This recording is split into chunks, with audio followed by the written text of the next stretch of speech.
and PSVR 2. And the Showcase Title Edition holds a lot more weight than, say, the usual PlayStation State of Play branded live streams. And now, what you've all been waiting for. Maybe it's mean. I don't care. He's way richer than I'll ever be. So eat me, Jim. I think he looks like an alien wearing a human mask. And every time he's on camera, I get a little chill. And he makes me feel concerned for what's going to happen to me next. Maybe that's just me. Maybe I'm weird for feeling that way. But when he looks into my soul like he is right now, I feel a slight pucker. And he makes me uncomfortable. Leave it there.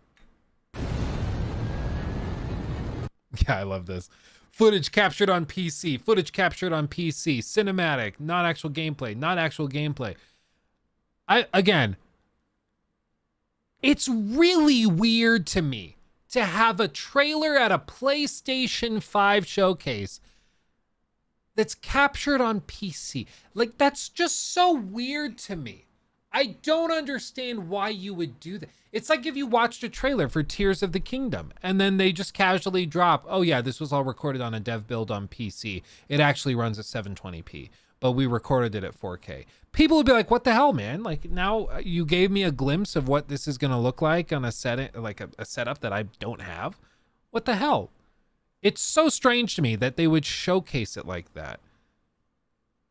You know, it's just odd. It would be like Honda releasing a commercial for their new entertainment system, but the entertainment system is in a Porsche for the trailer. And you're like, what? But that's not your thing. Why are you showing the new radio in a Porsche when you're Honda? What are you doing? Like, it wouldn't make any sense. But for some reason with PlayStation, we're totally fine with it. And Xbox has done this a couple times too. I'm not just throwing PlayStation to the curb here, but at the showcase, they did it a good number of times, and it just doesn't make any sense to me. It's really weird. In 2022, the PlayStation Showcase was canceled, but in 2021, a hyped-up showcase revealed the Star Wars Knights of the Old Republic remake, a Wolverine teaser, Marvel's Spider-Man 2, and God of War Ragnarok. Fans last week were eager, ready, and though there were high hopes for a glimpse of a new Wolverine tease or that coveted Bloodborne 2 announcement, it's coming one of these days, what was on display just didn't do it for most fans. Metal Gear Solid Delta, a game some thought would be PlayStation exclusive, has me tremendously excited, but it turns out I'll be able to play that on my Xbox or on my PC also. One unintended result of the play. I know maybe this makes me like a hater or cynical, but not really, actually skeptical. Why does anybody give a crap what Konami's doing right now? Like, they've confirmed Kojima's not involved at all. And let's just say Konami's recent releases have not instilled a ton of confidence in players, right? Not a ton of confidence. You want to know what, like, Konami, their recent releases are? Let's just pull some up, okay? This is some of their most recent games. WBSC eBaseball Power Pros. Okay. Crime Site. Getsu Fumaden. Castlevania, maybe this is good. I don't actually know if this is good. I don't even know if that's out yet. Beat Arena. Super Bomberman Online. Skella Attack. Frogger in Toy Town. eFootball. Pez 2020 Mobile. Does it come with a Pez dispenser? That'd be great. Metal Gear Survive, which I think was their last Metal Gear outing, wasn't it? Oh no, they privated their own trailer. Metal Gear Survive. This thing was so roundly hated like 5 years ago because it was just a disaster. Yeah, look at the like to dislike ratio. 18K down. That's funny. It's just like a weird zombie Metal Gear game. Oh, dude, it looks so bad. Oh. 5 years ago wasn't that long ago. I mean, come on, dude. It wasn't that long ago. Yeah. They also make a ton of pachinko machines. This is where their business model has been focused for the last few years. And if you're not familiar with pachinko, I'm trying to find like a picture of them. They're just like, I mean, they're basically like gambling machines. They're like card gambling game machines. Like this is what they look like. You see the slot machine style. They filed a patent for pachinko machines for use in the U.S. at casinos in the U.S. This was in August of 2022, less than a year ago. So, like, these are the guys that you're confident are going to hit Metal Gear Delta out of the park? Really? Press X to doubt. Press X to doubt. I'm just, like, I understand you're excited for Metal Gear, but it's coming from what is probably the worst company that could be making it. So at the very least, before, like, I think he just said he's extremely, what did he say exactly? Hold on. Yeah. It has him tremendously excited is what he said. Metal Gear Solid Delta, a game some thought would be PlayStation exclusive, has me tremendously excited. This is the danger with hype. Okay. It might be great. It might be awesome. Maybe that's a return to form. But I would argue, and I think I have a good case for this, that Konami is a company you should have zero excitement for. Okay. They have to win you over. You don't start pumped. You don't start assuming it's going to be awesome. You start like, oh, this is the company that puts out like really, really crappy stuff consistently. Occasional hits, sure. But it's been years and years since they had a real banger, you know? Let's just withhold judgment until there's reason to think that they've nailed this. A cinematic trailer should not convince you that you should be really, really excited. Yeah, press A to be offended.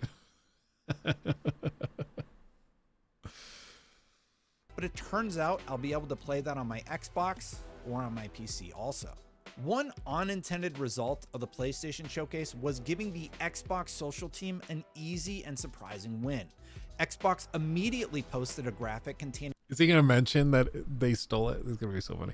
I don't think it's like IGN is guilty of this. I think it was just that an editor or an intern at IGN screen capped it and was like, oh, this is easy.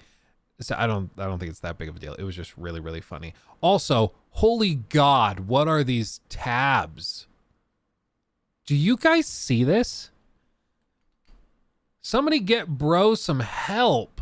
What the hell is even that? Look at all these things. Dude, you don't need that many Twitter tabs.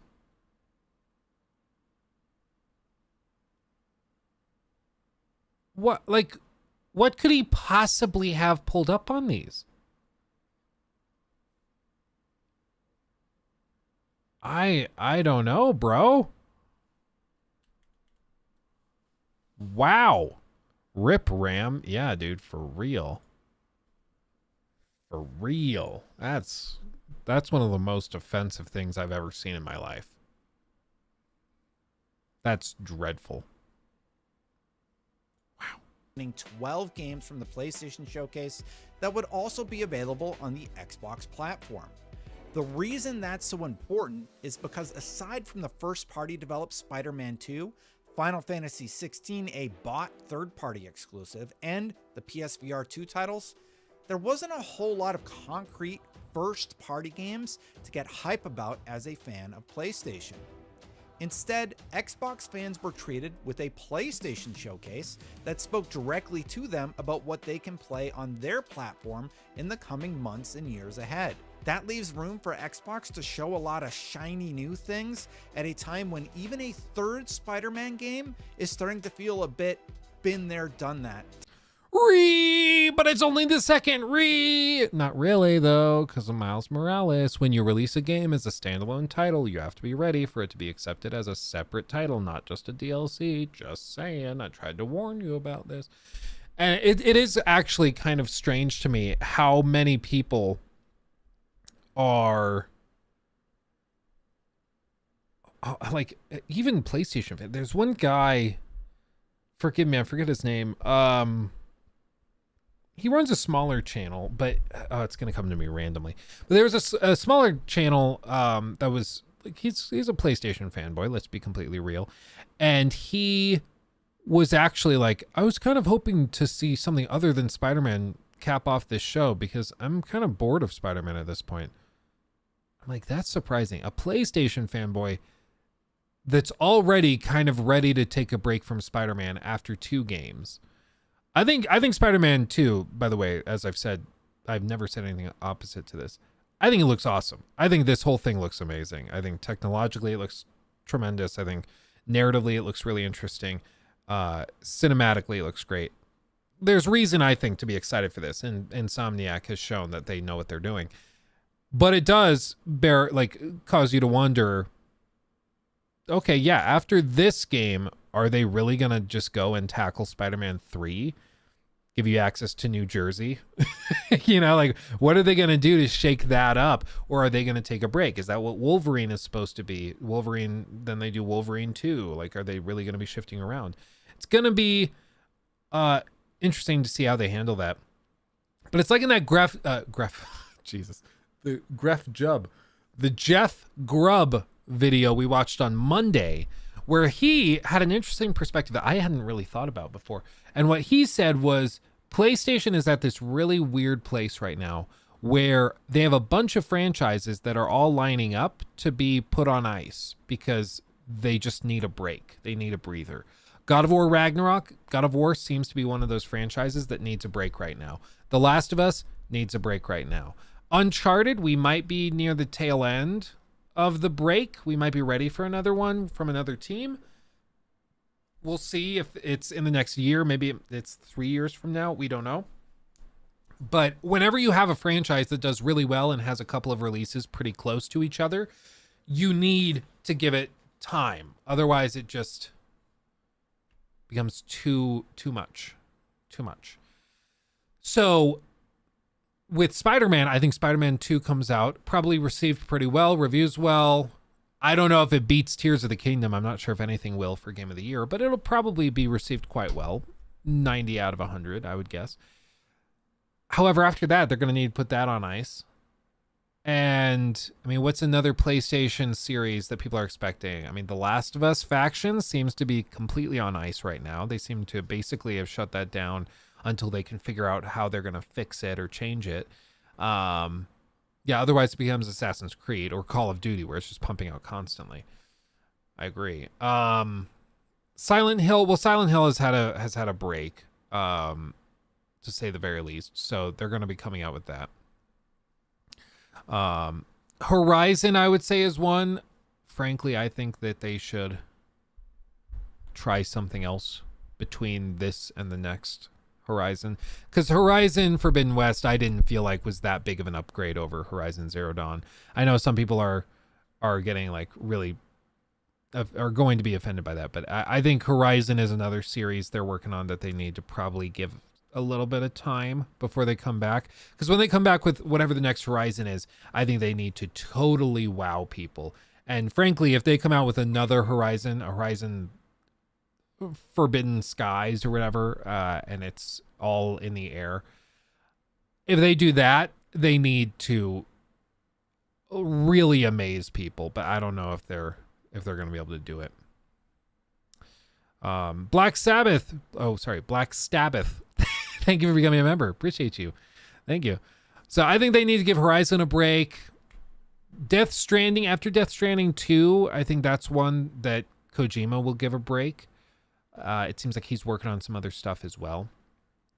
I mean, Dark Souls, you could say, is another one that FromSoft is taking a break from. Even just the Soulsborne style of game, it seems that FromSoft is taking a break from as they do this Armored Core release. So a lot of these companies are taking their big franchises that have been huge over the last 5 years, and they're giving them a breather now. And that means that we need new stuff to fill in the gaps, but PlayStation didn't really announce any new stuff. So now it just feels like we're sitting on a bunch of older franchises that need a break, but there's nothing really new. And weirdly enough, the only company that really seems to have some big new stuff coming by the end of this year is like Starfield. You know, Xbox coming out swinging with that, with some of their other releases. So it's going to be interesting to see how this plays out for the rest of the year.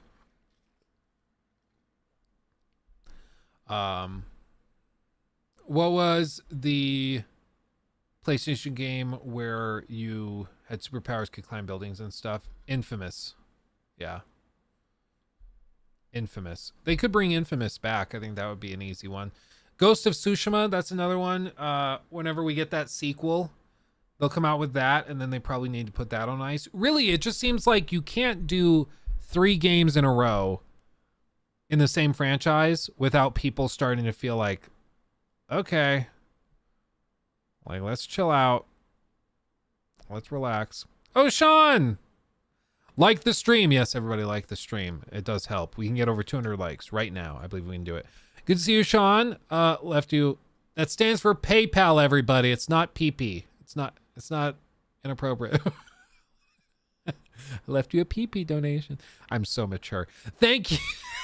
Jesus. Thank you, Sean. That's very generous. I haven't seen it. I've been, if you haven't been in here, I've been on an ADHD kick today. I can't keep focused on anything. It's real bad. But thank you, Sean, very, very much. I know I'm behind on like Discord DMs and Twitter DMs and all the DMs. I feel bad. I'm like coordinating a collab with Mudahar, and I like totally missed the notification that he replied to my DM. So I left the guy hanging for like 36 hours. I feel terrible. It's Mudahar. You don't leave Mudahar waiting. Felt like a fool.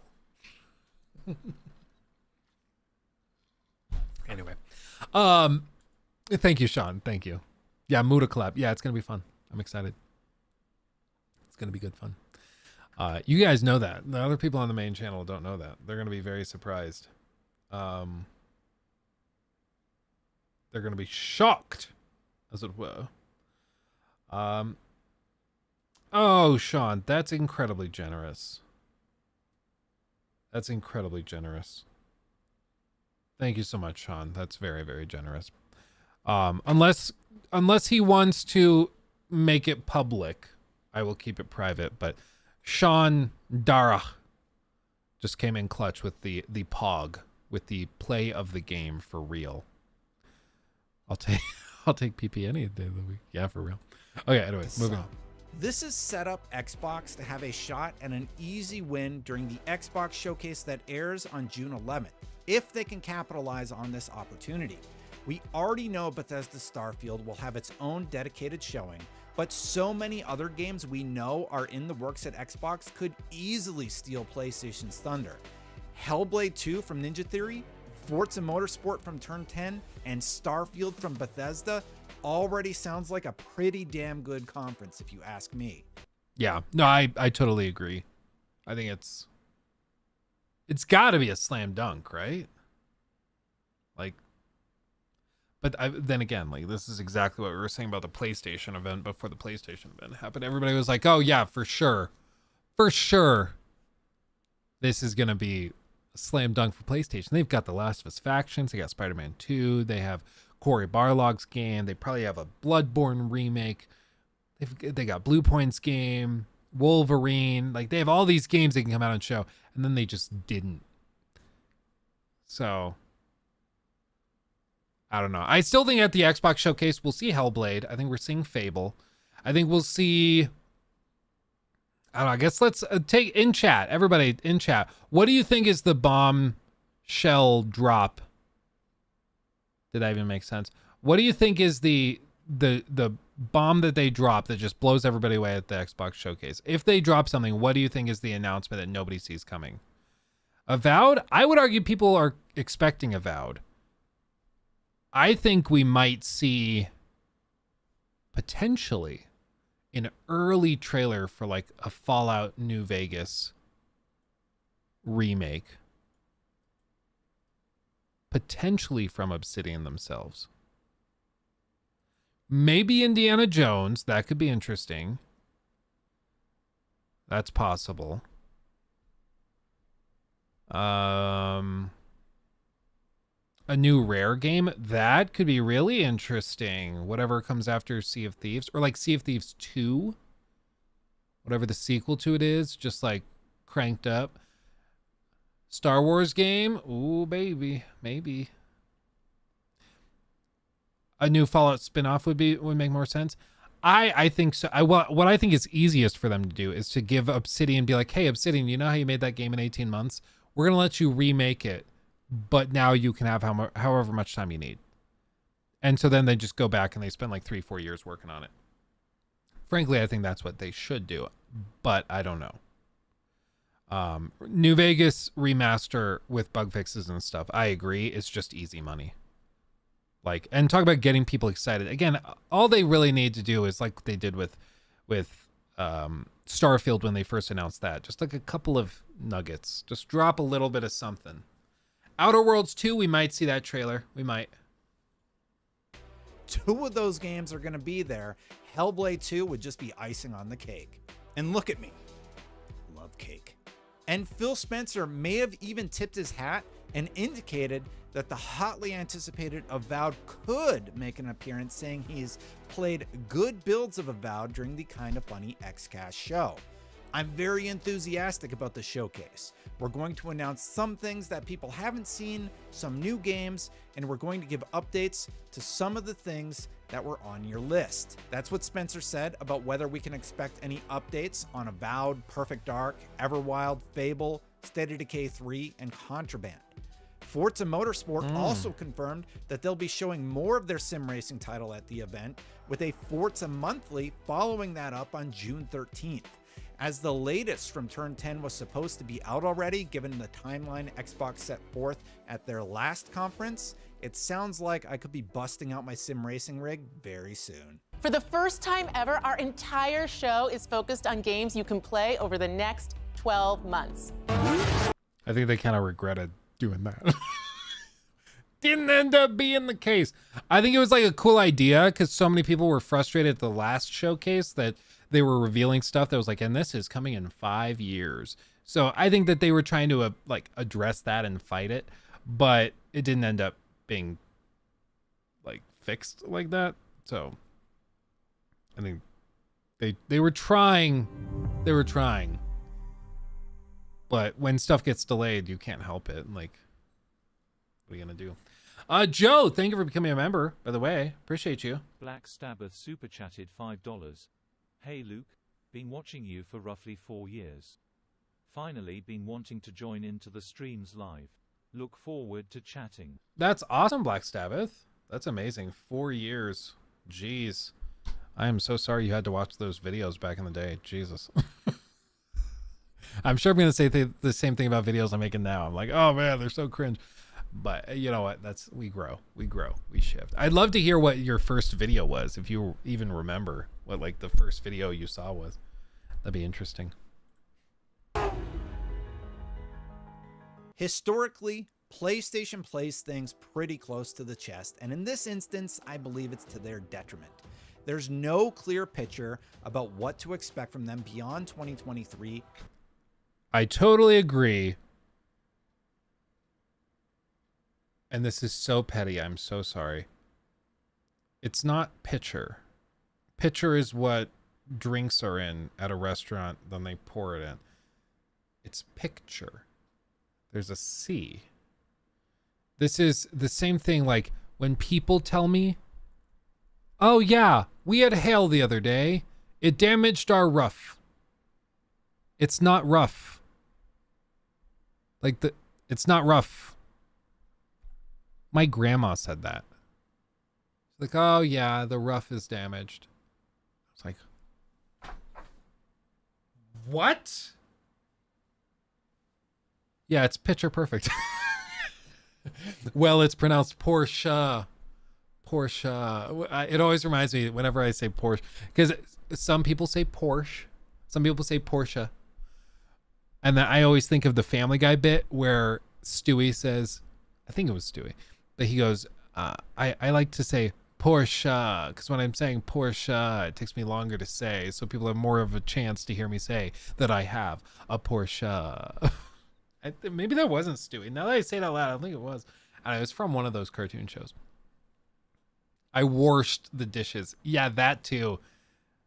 I'm like, I saw this whole thing. Somebody sent me like a video of Rhett from Rhett and Link on a podcast, and he was like, I used to get really upset at people that said the word axe instead of ask.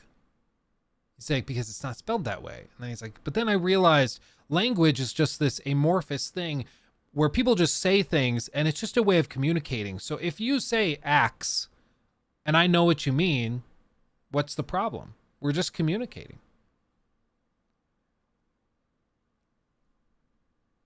I understand what he's saying. I get it. I understand. Cool whip. However, at some point, I think we have to have some respect for the language we're speaking a little bit. Take a little bit of pride in how things are spelled. I think it's okay. I try to be more enunciative, to be more precise. I'm from Colorado, so we say mountains instead of mountains. And I try to be better about that because there is a T there. I'm trying to be better. Or Porsche. Yeah, it's always difficult with like foreign words or French words or German words. Like you just don't know. But like I think it's okay. I think it's okay to have like a little pride in the language you speak. Colorado. Yeah, exactly. And that's a pretty big problem for fans. We know they have... Oh, I agree. If you say espresso, you should go to jail. Spider-Man 2, Wolverine, and the Gran Turismo movie on the way. But that showcase was supposed to be about AAA PlayStation exclusive games and what we can expect from them in the coming years. I don't think anyone walked away feeling overly hyped about their rollout beyond 2023. Inversely, Xbox has so much that has been in development for years, I have to imagine that they've been set up for a massive W here. I already mentioned a few games that we know of, but even a teaser for a Gears 6 or the In Exile RPG FPS or Indiana Jones would steal the show. Heck, even showing a slew of third-party games that are coming to Xbox Game Pass on day one would be more than enough to make my ears perk up with excitement. That one tweet from Xbox was already enough to steal the thunder from PlayStation. Oh yeah. They are teed up to knock it out of the park. The ball's in your... I just don't know what the hell PlayStation executives were thinking. Like, it did not take a genius to figure out that that was never going to be received well as a show. And yet, they did it. It just doesn't make any sense to me. The whole show was so weird. Colorado. Yes, Colorado. Oh, man.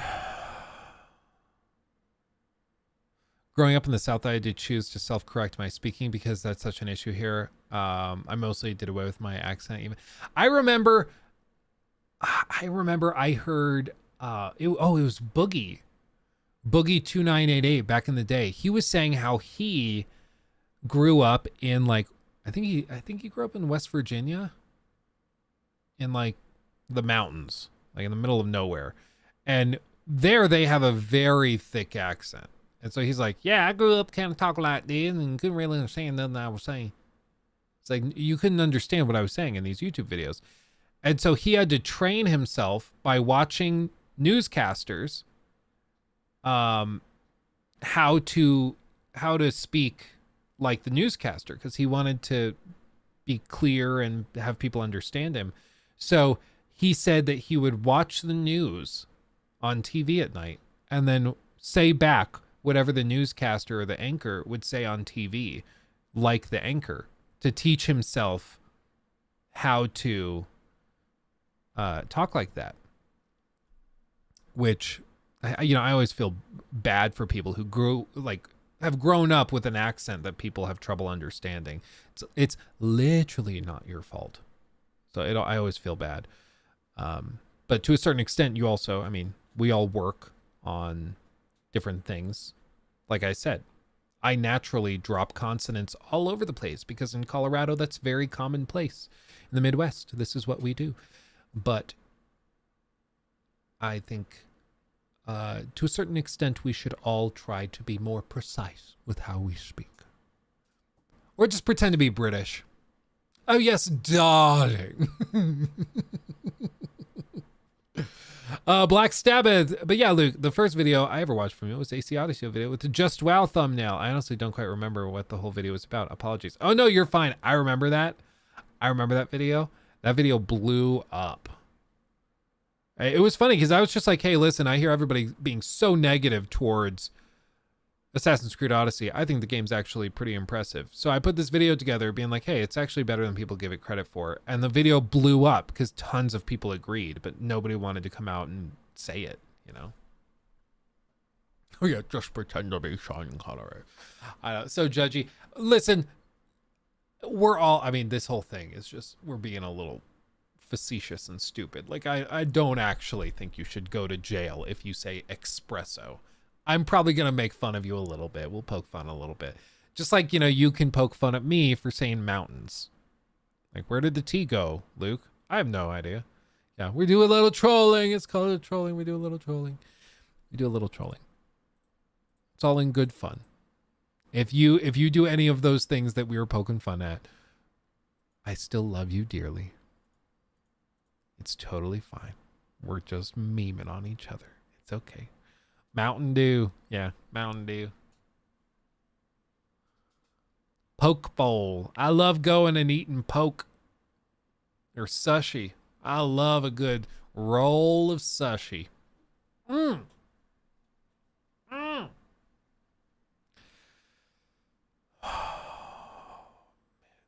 Yeah, I don't know what happened to it, Proto. I had that soundbite for a while. I don't know what happened to it.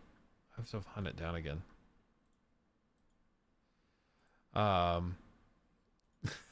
And to me, yeah, the AC video broke the collective illusion bubble. Well done. It was just like, every once in a while something like that will happen where you're just kind of like, I don't understand why everybody thinks this. Then you put out your video just speaking your opinion, and then a lot of people end up agreeing with you because turns out they agreed with you the whole time. They were just worried about disagreeing.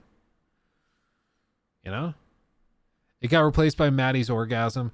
Somebody was upset that we did that on stream. Somebody in the comments was like, I don't know, man. I think it's just really not cool how you make Maddie the butt of the joke. I'm like, bro, I talk with Maddie. We hang out. We're working on a collab right now. Maddie's my buddy. We all have fun. That's what friends do. We joke around.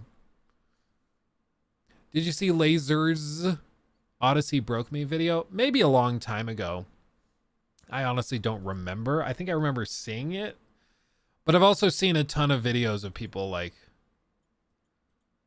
honestly, when an Assassin's Creed game comes out, if you want quick clout, you just come out hating it. And honestly, there are problems with AC Odyssey, but Odyssey is nowhere near as bad as people make it out to be. And frankly, it's a hell of a lot better than Valhalla and all these others. So, anyway, PlayStation handheld device. I think this thing is the stupidest thing I've ever heard of. My understanding, and maybe they'll correct me in this video, my understanding is that this PlayStation Q device is a portable PlayStation controller that has a screen built in and that is used to remote play from your PlayStation 5 at home. It's not a cloud gaming device. It uses your home console. So it can't use the PlayStation like server infrastructure. It uses the PlayStation at your house. So I don't understand who this is for. I really don't. I don't get it. People were saying, "Oh no, it's literally just a device for playing games while you're taking a poo." Interesting, compelling, but whatever. I don't understand why you'd buy this when you can already do remote play on your phone. But what are we gonna do? What are we gonna do? Like the Wii U? Yeah, that's basically what it is. If the audio is cutting out for you guys, try refreshing. Try refreshing. It looks good on my end from what I'm seeing. Maybe try that. All told, I really just don't. I don't get what the point of this is. I don't understand it. I don't know who would buy this. I don't know how many of these will sell, but hopefully not a lot, because this is frankly stupid. If it had the ability for cellular connectivity or something like that, oh, maybe that could work. You know, you sign this up with Verizon or with Sprint or T-Mobile, whatever, and then you pay $10 a month or $20 a month for data to be able to stream this on the go, and then it can connect to the PlayStation Now servers. That gets interesting. Maybe. However, as it is, I just don't know who the hell would buy this. I just honestly don't get it. I don't, like, it's not compact. It's not portable, really. It's huge. It's clunky. And again, your phone can already do all of this already. You all have phones, don't you? Can we talk about this Sony thing? Yeah, Sony PS5 announcement. Prediction, I haven't seen this yet, but I'm guessing that Linus actually probably likes this thing. At their PlayStation Showcase, Sony announced their new handheld, projected to come out later this year, called Project Q. The handheld allows remote play of PS5 games via Wi-Fi at up to 1080p and 60 FPS. It has an 8-inch LCD screen. We have no idea how much it will cost, and it's unclear whether it will do anything else other than stream PS5 games, or whether it will be able to use cellular networks. Considering they specified Wi-Fi, I kind of doubt it, but we'll see. Me too. Yeah, that's one of those things where the answer is no. Yeah. That's one of those things where the answer is no. Yeah, there's no way this thing uses cellular connectivity. Otherwise, they would have mentioned it. And when they have to specify Wi-Fi device, it's not cellular. I mean, come on, dude. The cope is real if you think this thing is going to have cellular connectivity. As a product pitch, my understanding is it's basically just pitched as a DualSense controller with haptic feedback, with the adaptive triggers, that type of thing, and then the screen. Whereas, as far as I know right now, for like using your phone, the backbone controllers are great because they're super small and lightweight, but those don't have adaptive triggers. Like, there's no way to get that experience. But even then, I mean, how terrible is this thing's battery life going to be? It's going to be like an hour. This whole thing, I just don't get it. So, lossless wireless earbuds. Okay. The PlayStation Showcase also highlighted a number of upcoming games. Sony announced / showed off several standard PS5 games, the only notable exclusive being Spider-Man 2. Okay. Some notable non-exclusives: a remake of Metal Gear 3, a reboot of Bungie's Marathon series. That's... I know, right? Sony owning Bungie just makes my brain hurt. Yeah, but it's non-exclusive. Which is also, the whole thing is just like, it's weird, but maybe really cool. I haven't been able to look into any of that yet because I had a very busy week, but I'm pretty interested in the idea of them rebooting Marathon. We'll see. Alan. But doesn't that mean I can connect to my work Wi-Fi and connect to my PS5 Wi-Fi at home, like Remote Play works on everything else? I don't need to play on the go. I want to play in the office. Yeah, Midtoker, my understanding after last stream when somebody explained this, my understanding is you can remote play from any internet connection. It's like a hotel, office, whatever, connected to your home device. How well that works, the mileage varies a lot. Sometimes it works well. Sometimes it really, really doesn't. It's very, very hit or miss. in my experience, again, I haven't tested this in months, but in my experience, the remote play, even within the same house, is not great. Latency is really bad. Like it's just, it drops, it compresses, it has artifacting, pixels turn green for random reasons. It gets very, very weird very quickly. So in my experience, even in the same house, it's not very good. I can only imagine trying to send it over a city, basically. It's probably not great. Maybe they fixed it. Maybe it's way better now, but I wouldn't think so. Wake 2, a Splatoon alike called Foam Stars, and the one Riley is most excited about, the Talos Principle 2. I think quite a few people are going to be excited about that. It's a PvP extraction shooter. Oh, I think you've got his attention. Oh my! Bungie making a PvP extraction shooter is extremely exciting. Like The Division. So Luke is the guy they're targeting. I'm not the guy. This Luke isn't. But that Luke is very excited. I've talked to Luke Lafreniere actually on the phone once or twice. He's a very nice guy. He's a good guy. And he likes extraction shooters. I don't dislike extraction shooters. They just do nothing for me. I'm just like, whatever. Like I just, not my kind of thing. Hey, that part makes it a lot worse. Okay, hopefully it's not like The Division at all. The Division was terrible, in my opinion, but you know, I'm sure someone liked it. Okay, I want to talk about this wireless console thing. Is it just me, or what did we talk about? We talked about potentially going and doing content for Floatplane, which is their platform over there.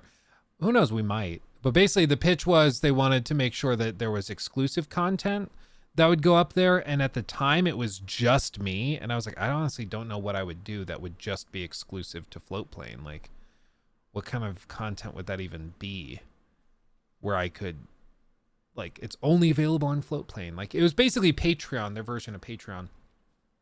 So I don't know. And I don't know if it makes sense now. At the time, it didn't really make a lot of sense for my content, but it was an interesting thing nonetheless. Like very little use for this. Why don't you just play on your TV? Actually, eat dinner. I don't know how to feel about this. Okay, so first of all, here, let's flip over to my laptop. This is apparently what it's going to look like. I think it looks cool. Yeah, it looks really cool. It actually looks like it's probably comfortable to hold and stuff too. Okay, here's my problem. I don't know how to feel about this because I've been kind of all over the place. Yeah. I loved the NVIDIA Shield. Yes. And yes, Android games did exist that could be played with a controller, but at the time, they were way less common. So it was fundamentally only a device for streaming your gaming PC to a handheld form factor. And I was crazy in love with that thing. It was how I played games when I had infant children, because it basically... Oh, there's your platform for true crime, Luke. I think we'd have to build the true crime platform somewhere else, like on TikTok or something. Do TikTok videos on true crime and then transition them and be like, yeah, if you want to see the full video, it's on Floatplane. We could do something like that, probably. But I don't think Floatplane is a place where you grow an audience at all. Had the kid kind of in the thing in your arms and you could play video games. There was no way you could consider it a computer. So that was it. That was how I could play video games. Loved that. And then, you know, I was less bullish on the Steam Link, which is basically the same idea, except that it allows you to play your gaming PC games on your TV with... Dude, I bought a Steam Link. I think I paid $5 for it because it was like super 95% off or something like that. It was heavy discount. I paid like $5 for it. It worked okay. I used it like 3 times and then never touched it again. And then they like discontinued it, and then the firmware wasn't updated and it stopped working. It was super upsetting.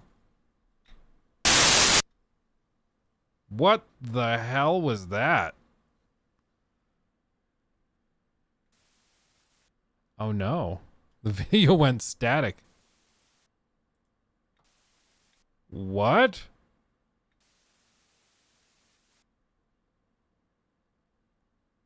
Yeah, that hurt my ears too. What just happened? Is it just this video?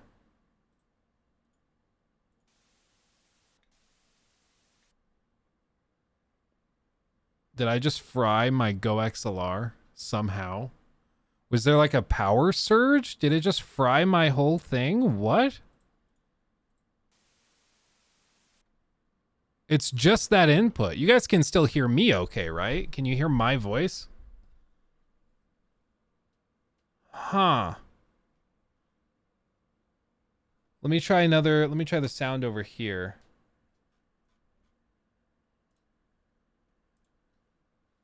Does this work?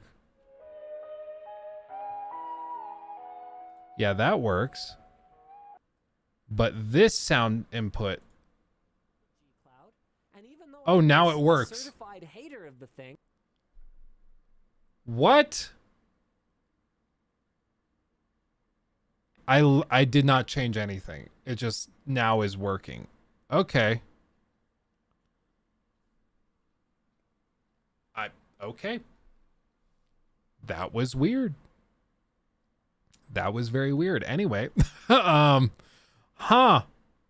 I'm sorry, Copen. That video made me, or that legit made me jump. It's 4:30 a.m. in Australia right now, and oh my lord, I'm so sorry, guys. I honestly have no idea what that was. Okay.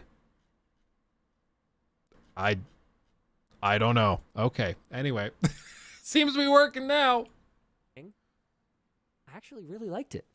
Like, I really liked it. I've got nothing against the concept of this. I'm a little bit concerned about what I expect the price might be. I guess that's a good point. At any price, I think anything can work. At $5, this thing works. The Steam Link thing worked at $5, even though I barely used it. But let's be honest, this thing's going to be $200-300. Let's just be like completely honest, okay? It's going to be very, very, very expensive. Very expensive. The Wii U. Did you ever use the wireless controller pad function of the Wii U? Did you ever even look at that screen? Yeah. Really? I am a rare Pikachu Wii U enjoyer. I really liked the Wii U.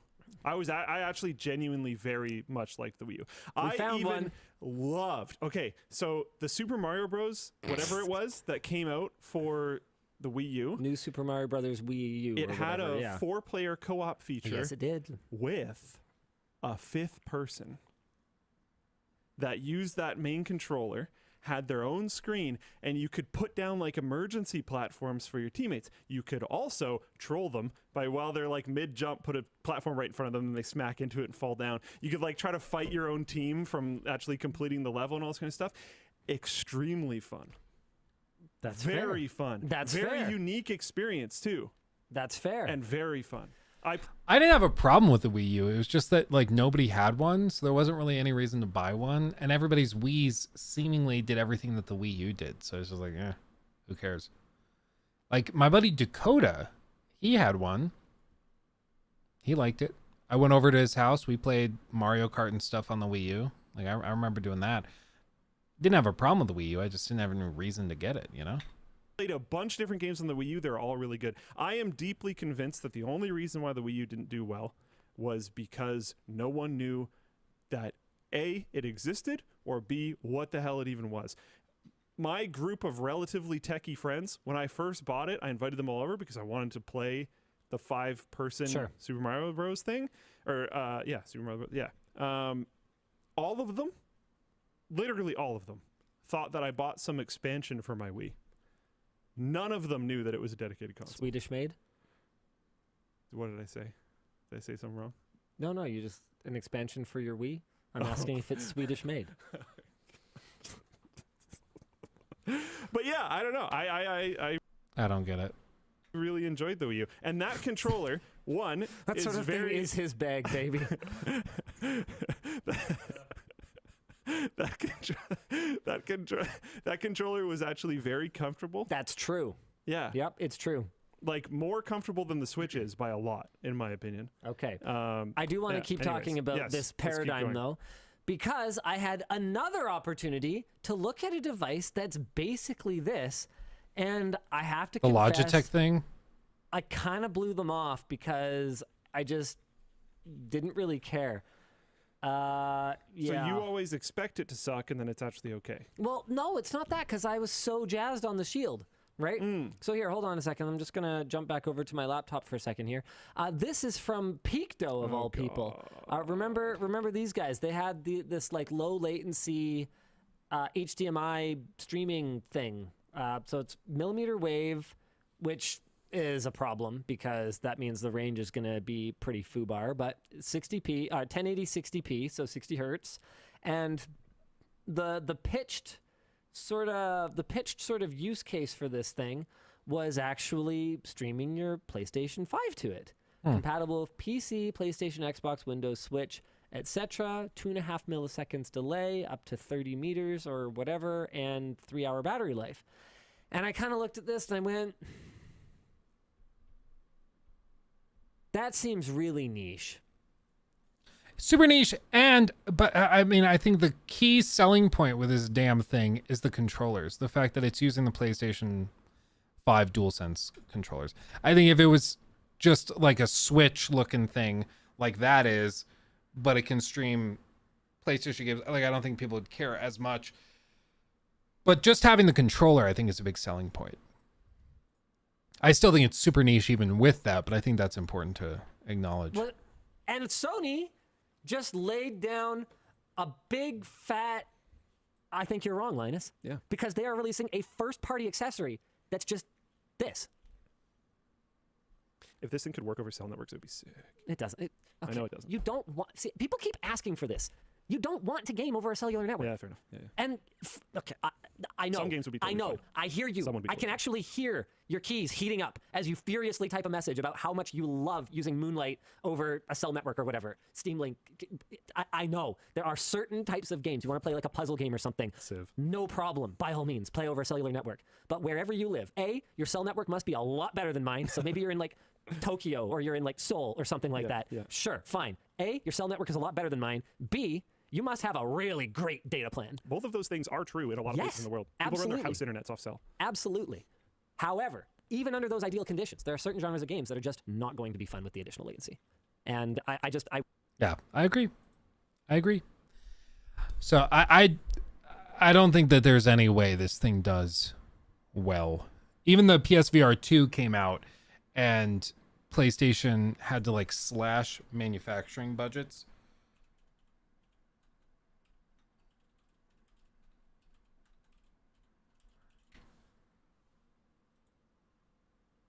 Yeah, look at this. PlayStation VR 2 sales expectations reportedly halved after disappointing pre-orders. The appeal for Sony's new virtual reality headset is limited by its high price and lack of compatibility with other systems. I mean, I called this well ahead of time because, again, a dummy could put this together. It's like, it's really expensive, doesn't work with your PS4, PS4 Pro, none of your games from the PS4, PS4 Pro work on this thing. So you have to buy a whole new catalog of games. And by the way, our flagship game, Horizon Call of the Mountain, has been reviewed at 7 out of 10 and lasts a few hours. It just doesn't make sense. Like, yeah, technically it's a marvel. It looks really good. The OLEDs inside are great. It's a great piece of hardware, but it's just frankly not a great value proposition for people.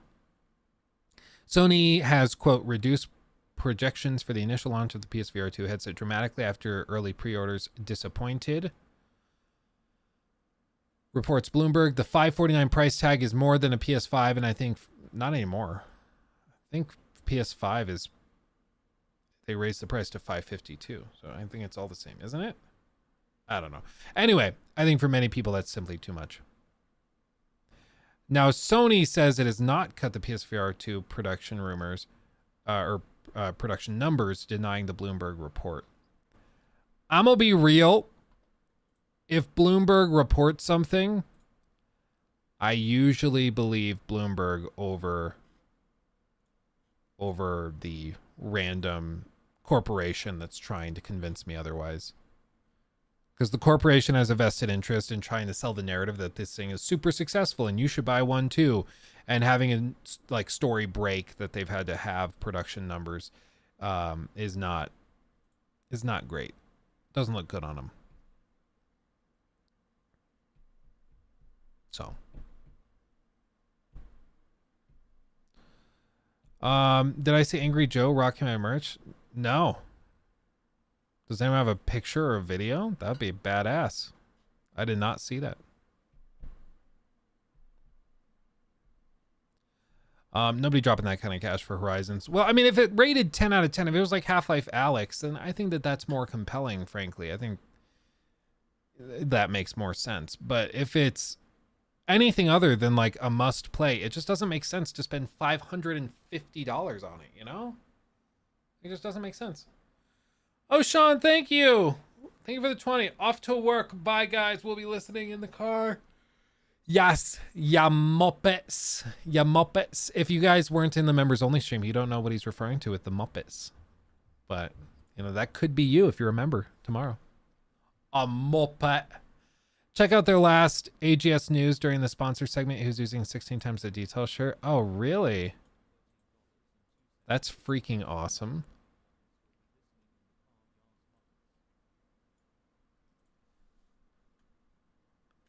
AGS news from like 21 hours ago.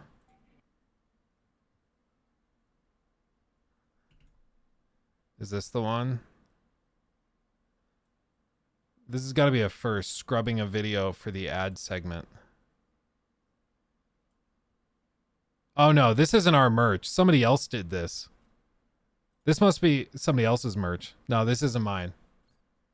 I don't know who designed this, but our 16 times the detail shirts are different. I don't know if he has his own merch that is that. I don't know. Is that his merch or is that just a random shirt he has?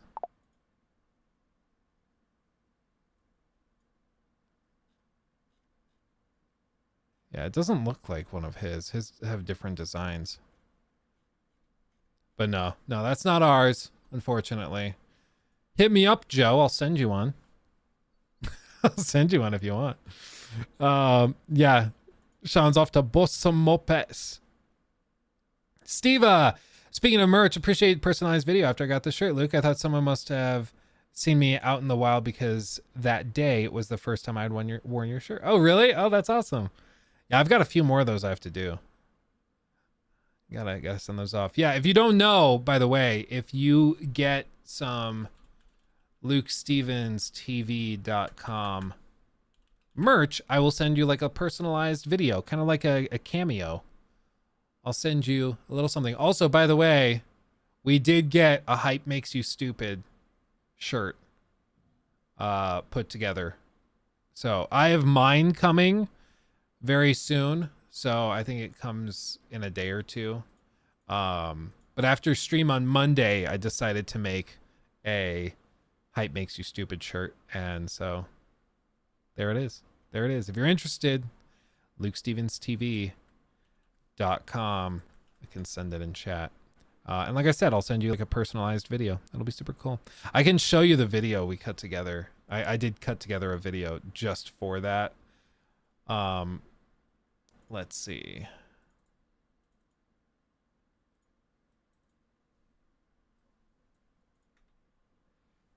Yeah, here it is. It was just like a quick little TikTok thing that we did. I think this is the same guy that did the Redfall hyping 2. Which the best Western RPG. This is going to be awesome because it's going to show what hype can do to your brain. Bethesda has long delivered some of the best Western RPGs and action-adventure games, and now with Xbox, they're ready to release Redfall, a brand new IP for the platform, and one of the most revealed games in the catalog. Many feared it would flounder like Back 4 Blood, and now we are finding out that Redfall is better than you expected.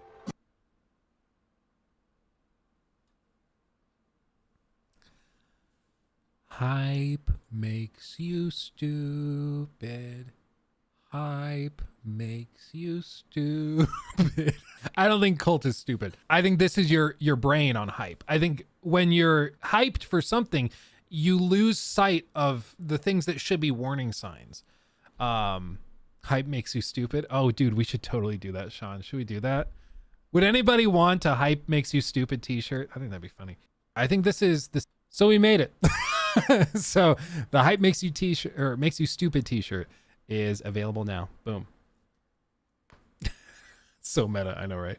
I don't go in for the tinfoil hat theory stuff, but honestly, I don't think Cole can be trusted. Cole.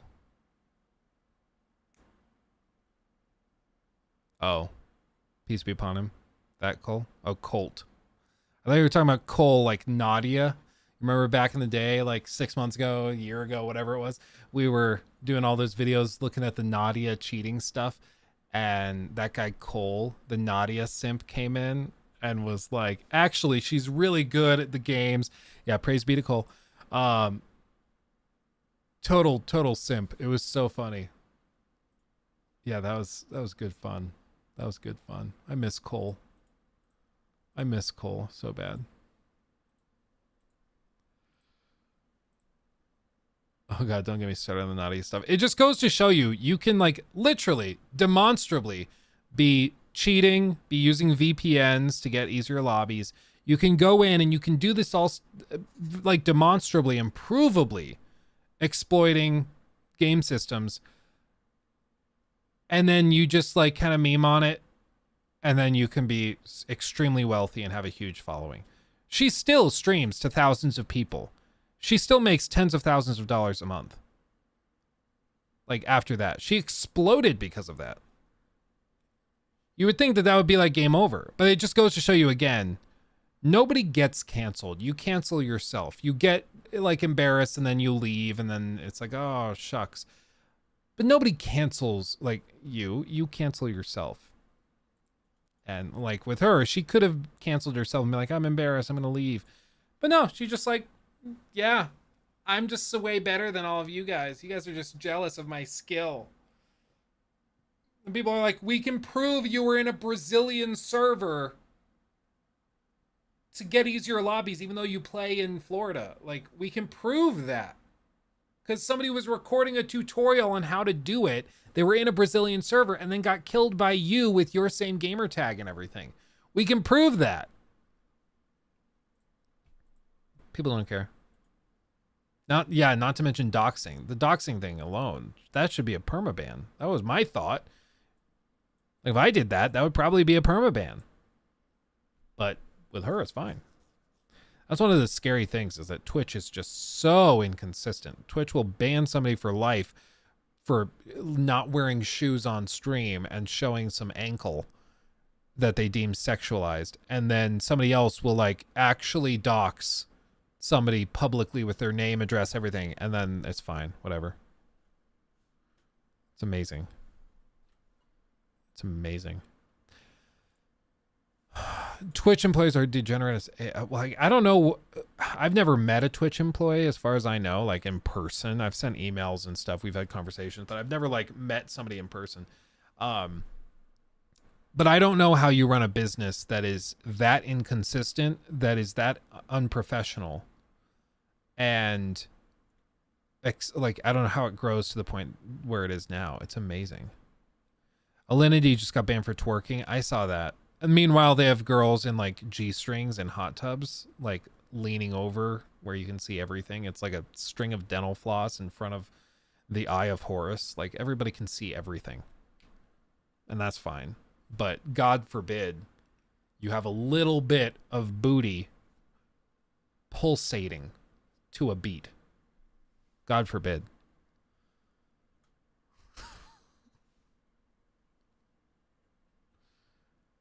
Yeah, I think I saw that, Leo, because I saw it on like Dick Serto or whatever that Twitter page is, and it's just, oh man.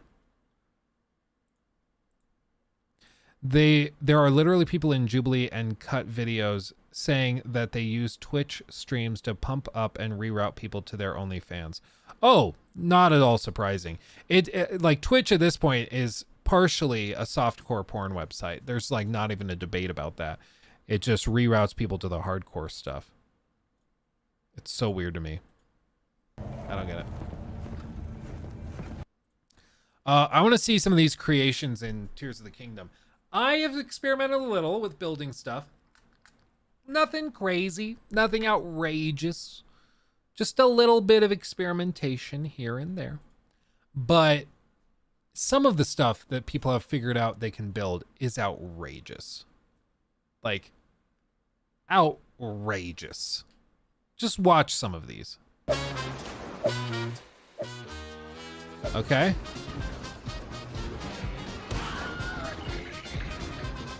A monster killing machine, a dog.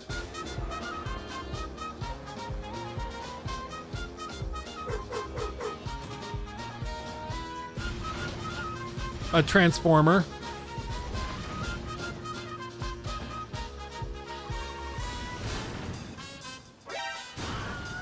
Like, look at this. Like, what is even happening?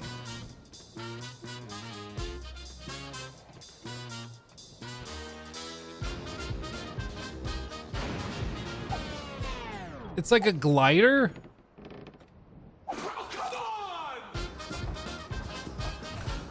That's meta right there. Look at that.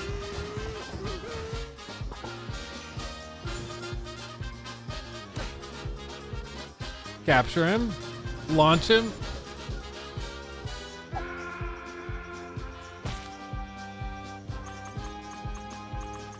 Oh, a mech.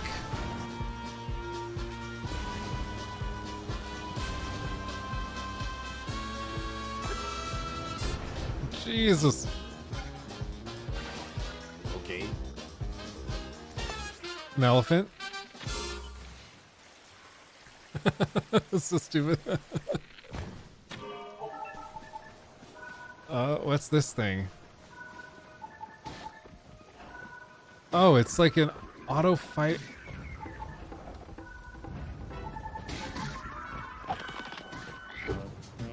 Bro.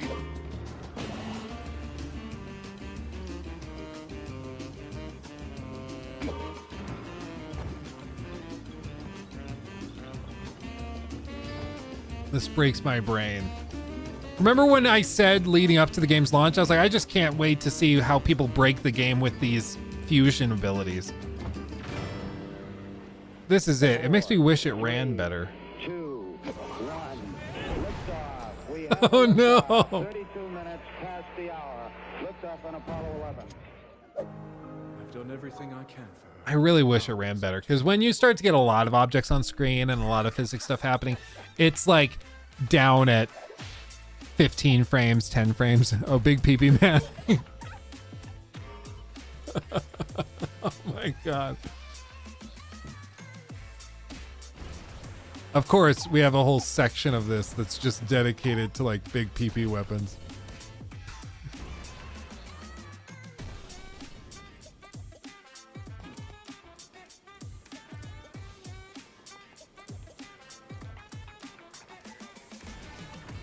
Dude, the Transformers freak me out. This is crazy.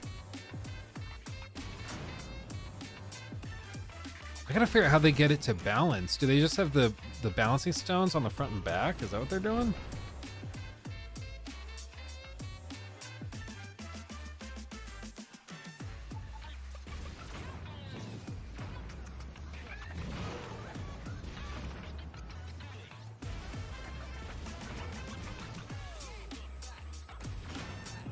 Jeez.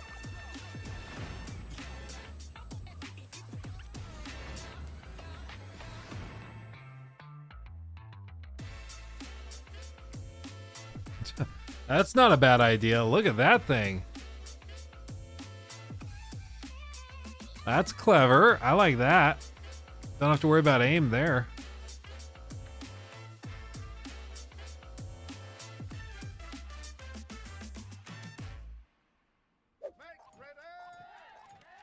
Fleurbum. Oh no. Oh, it's just... You just carpet bomb an entire village with it. Wow.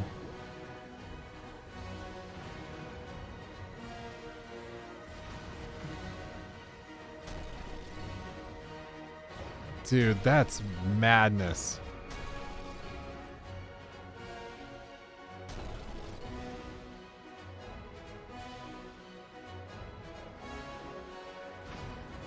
Dude, it's just a bomber. And it works well.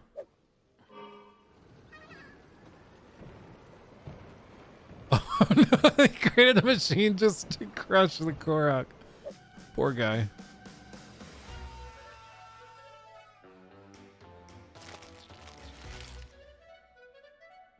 Oh no, he crucified them. Oh no! Bro! The poor Koroks, what did they do to you? Oh no! Oh, there it goes. There it goes. To the moon. Wow.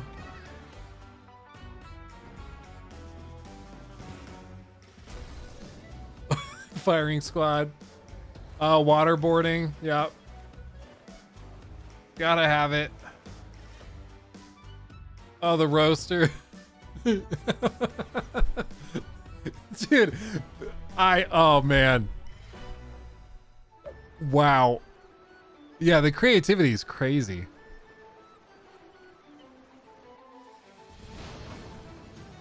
Do the fans work more efficiently in the water or less efficiently?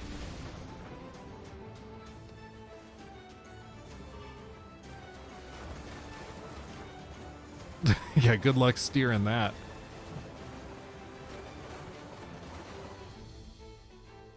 Oh, dude, he's sailing. Oh, what? Oh, he put it back together. He put it back together. That's clever. Wow.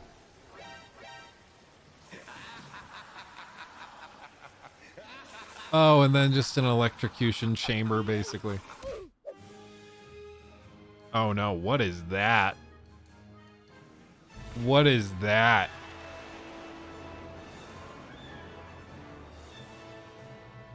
Oh, it's a pod racer. He's racing. Oh, that's beautiful. Is it a Trojan horse?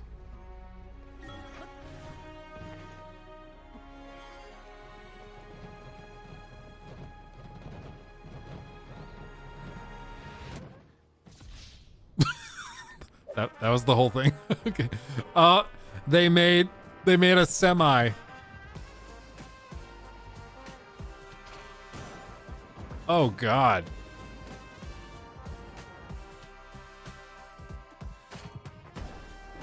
Like a moon rover. Like, wow.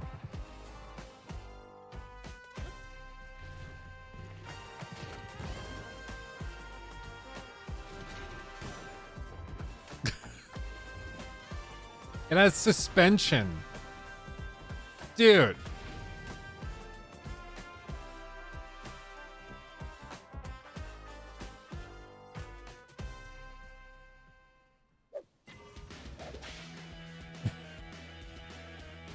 Good,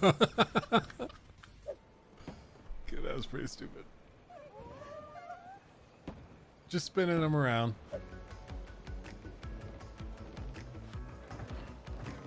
And dude, this is not after that long of a time. Like, it really has not been that long. We're only gonna see crazier and crazier creations as time goes by.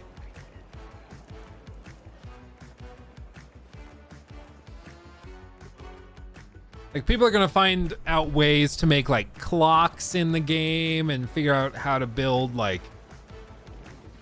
Oh, that's scary.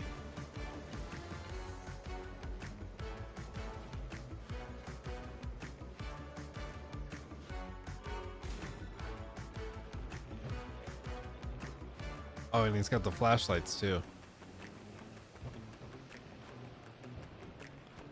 Somehow it's working. I don't know how that works, but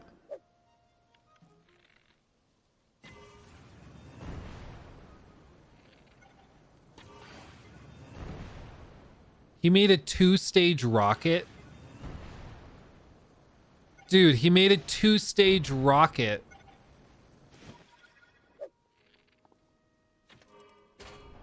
Okay. Wow.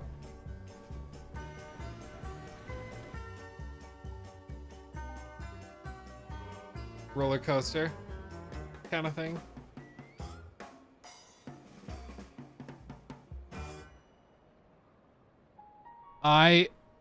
Oh, not a big ship.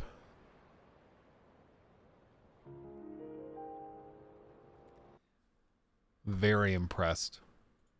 Yeah, the level of creativity involved. Oh man, this is madness. Who needs Kerbal Space Program? Yeah, exactly.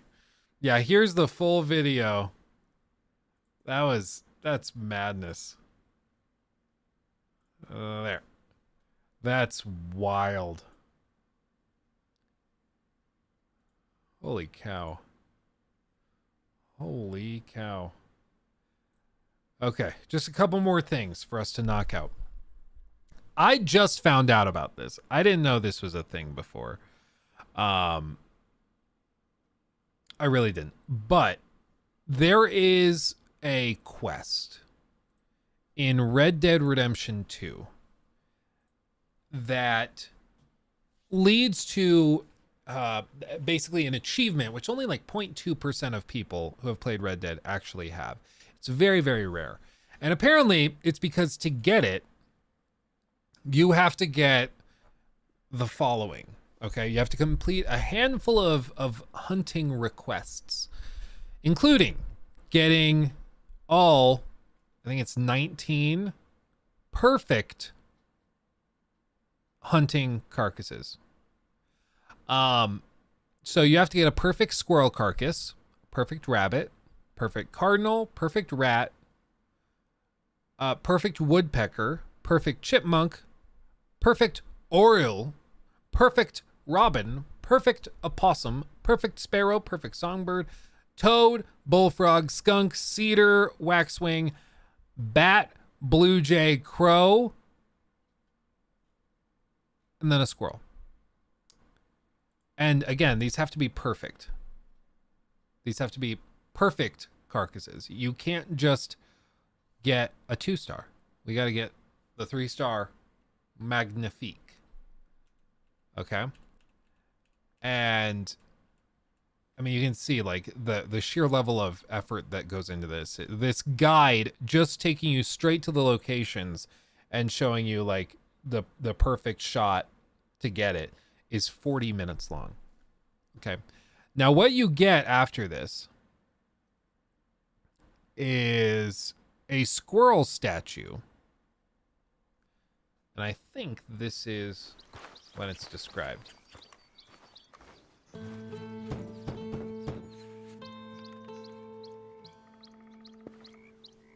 Hello, Mrs. Hobbs.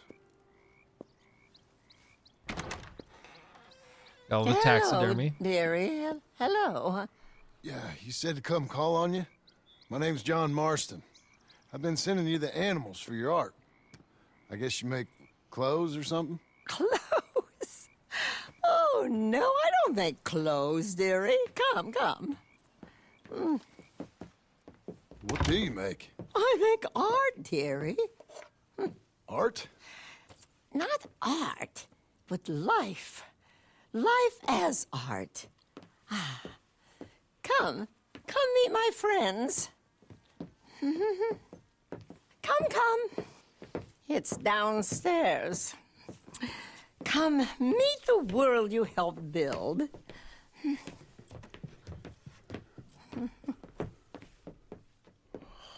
This is... Sword fighting raccoons. This is quite something.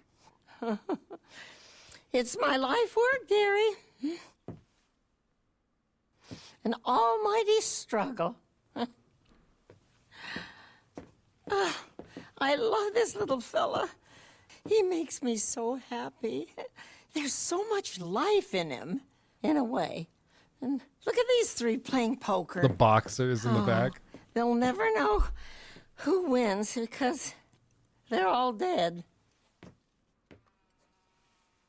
Only it doesn't look like it. Sometimes I make up little funny voices, and I make believe that they're all talking to one another. I call this guy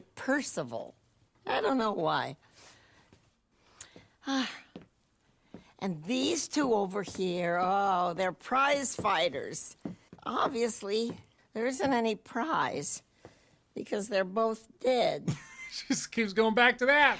I tried this with humans once during a cholera outbreak. What? No. Animals are better. Their fur is so nice and Just toss that out there. Yeah. I don't quite know what to say. oh, I often get that reaction. I'm sure. Oh, here. I'm sure. Please take this as a gift. Look at the gift. Because after all, we did this together. It's a mini squirrel. You and I are both like God now, in a way. Thanks. I should get going. Yeah, well, maybe when you die, somebody will stuff you. And maybe heaven is just like this. Did you ever think of that, dearie? No, I never did. Be well. Hi.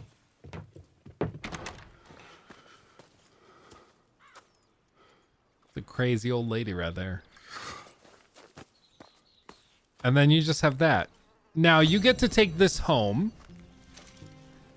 Squirrel statue. The second part of the mission will only be available after completing the main story of Red Dead 2. Yep. So like this is a pretty elaborate thing, okay? Now I have played a lot of Red Dead. I haven't done this because the 19 hunting trials and everything. Like my general rule of thumb is once a game starts to feel grindy and like I'm feeling like I don't know if I'm really having fun anymore. I'm just kind of going through the motions. Once I reach that point, I usually stop. You know, like in Spider-Man, I got to the end and then it was like, yeah, go around collecting backpacks and stuff. And like fighting the random crime that pops up that all is the same crime.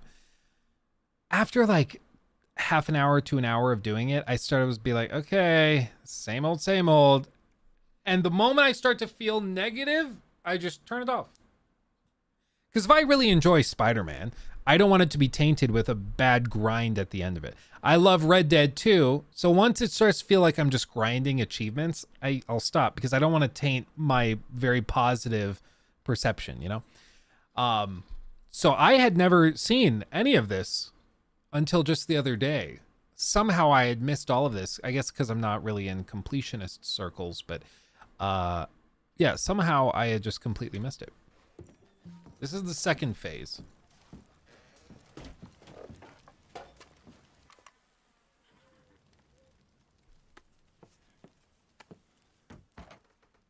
Your nice little homestead. What is that? It's art. It's art. Oh, that's what they call it.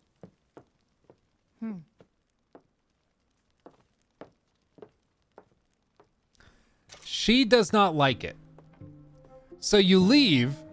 After placing it atop the fireplace, leave the ranch, set up your campfire, sleep and wait 24 hours. The statue will disappear. And you have to find it multiple times. So what this is you keep putting it back on the mantle and then she keeps throwing it away because she hates it so fiercely. So every time you bring it back in, like, oh, where is it? It's gone. And she moved it to the chest. So it starts to get more and more passive aggressive as time goes on. Like she starts getting more and more, I am sick of this thing.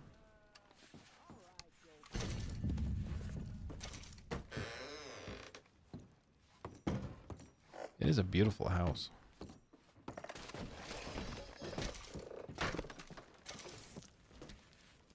Put it back up. Straighten the cap. Love it. All better. Go about your business. Oh no, it's gone again. It's hidden up the chimney.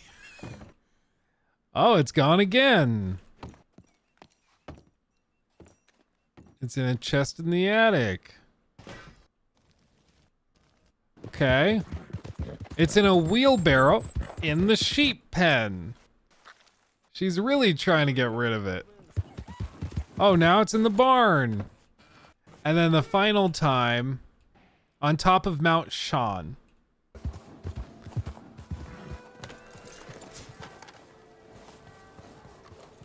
I can only imagine how somebody would have solved this the first time. Like the first person to get this achievement without guides or anything.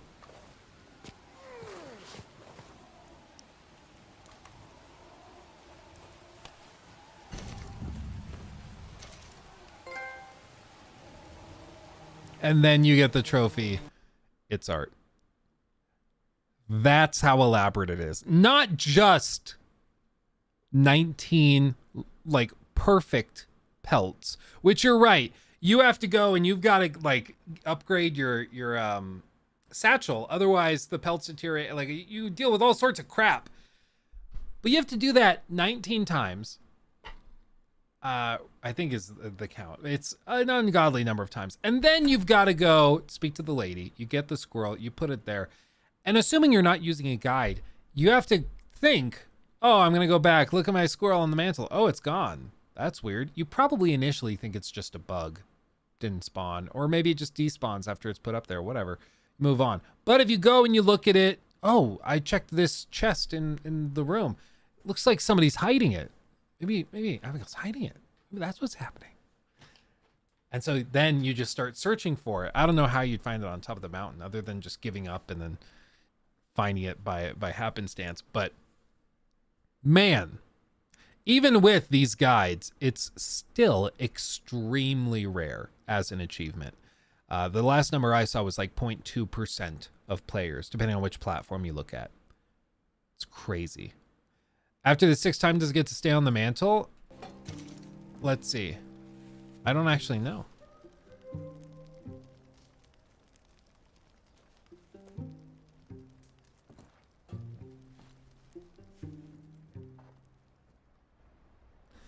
I guess. After that, I would give up. I'd give up.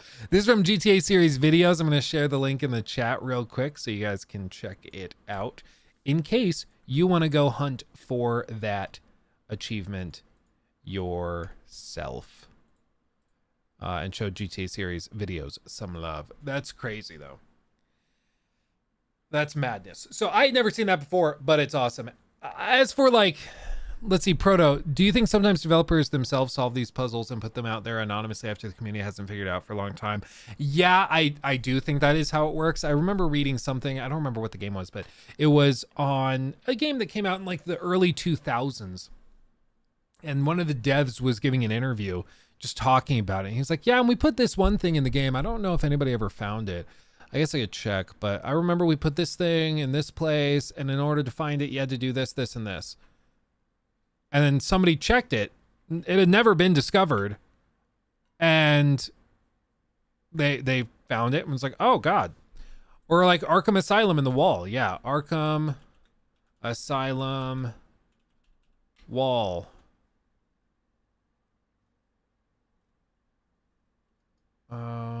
No, that's not what I'm looking for. Discovery. Maybe.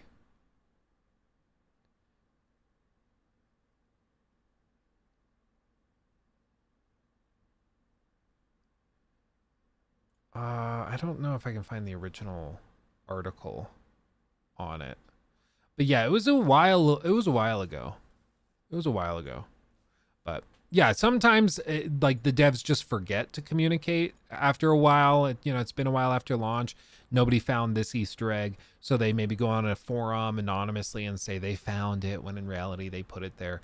Other times it might be that they just like forget to do that. They forget to post it, or they thought somebody else would. So years and years and years go by, nobody ever finds it, and then like a decade later, somebody says something off the cuff, like that guy in the interview. And then all of a sudden this discovery is made all this time after. It's crazy. When is Red Dead Redemption 3 coming? Honestly, I wouldn't expect to see Red Dead 3, if ever.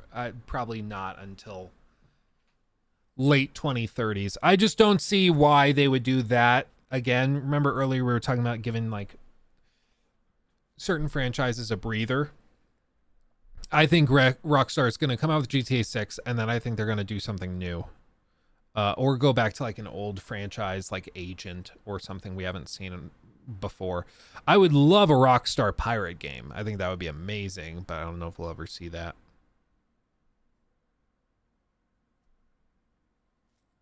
Bully 2, I would love Bully 2. I don't know if they will though. Futuristic Rockstar game, maybe. I just think at this point, like, there's just Red Dead 2 was a really good like bow on the package. The other thing that would be awesome to see them do would be like, you know, a whole game or spin-off on Sadie. I think that would be awesome. But all told, I'm okay with Red Dead being done. I think that they did what they needed to do with those games. And I'm down to see them do something else. LA Noire 2, I think that could be really badass. But then, like, do you set it in LA again? Do you try to just do that over again? Or do you do something else in a different setting? I don't know. A medieval game from Rockstar? That'd be cool. That'd be badass. Yeah, Bully 2 was canceled. It was in development hell forever, and they just couldn't figure it out. And frankly, part of it was that for a while, Rockstar, they doubled as a publisher. So, like, LA Noire was not built by Rockstar. LA Noire was built by Team Bondi, and then it was put out through the Rockstar label. But it wasn't developed by Rockstar. Rockstar provided tech, they provided assistance, but it was developed by a different team. That team, Team Bondi, is gone. They were shut down. And at this point, Rockstar really doesn't publish games anymore. They just do one big game, maybe twice a decade. Maybe. So it's a different company than it was 10 years ago.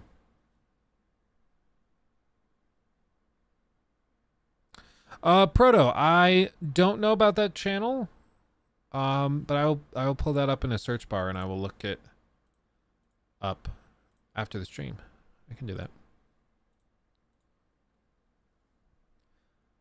The facial animations still look amazing in LA Noire. I don't know. There are a couple moments where it's pretty rough because I played it again like last year. And there's a couple moments where it's like, oh God. Like this? I think this is it. I think.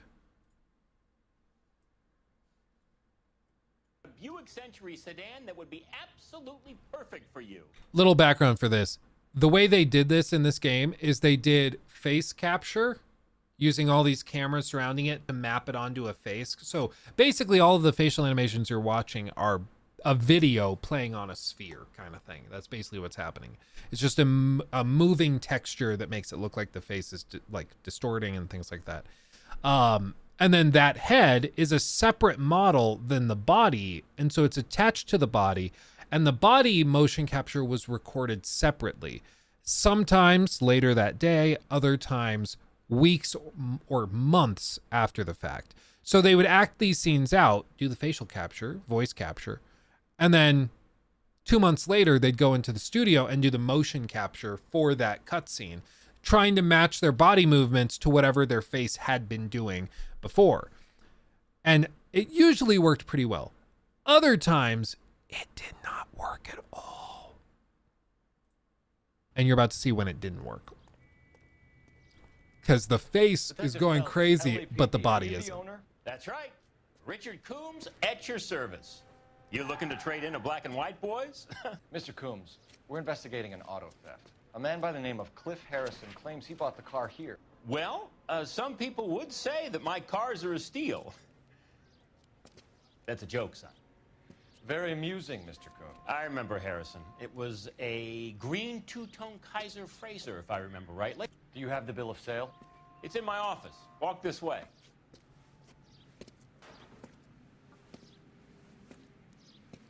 That's a joke too, son. Phelps, you mind if I shoot this guy? He's getting on my nerves. Could have been a funny moment. Came off really weird. Yeah, walk this way.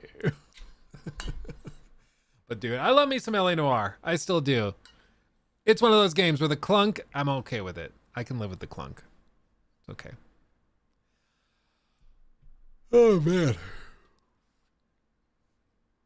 I remember being so young playing LA Noire, just doubting and accusing everyone. I thought the game was terrible till I was smart enough to play. Everybody's lying. The whole thing. The whole thing.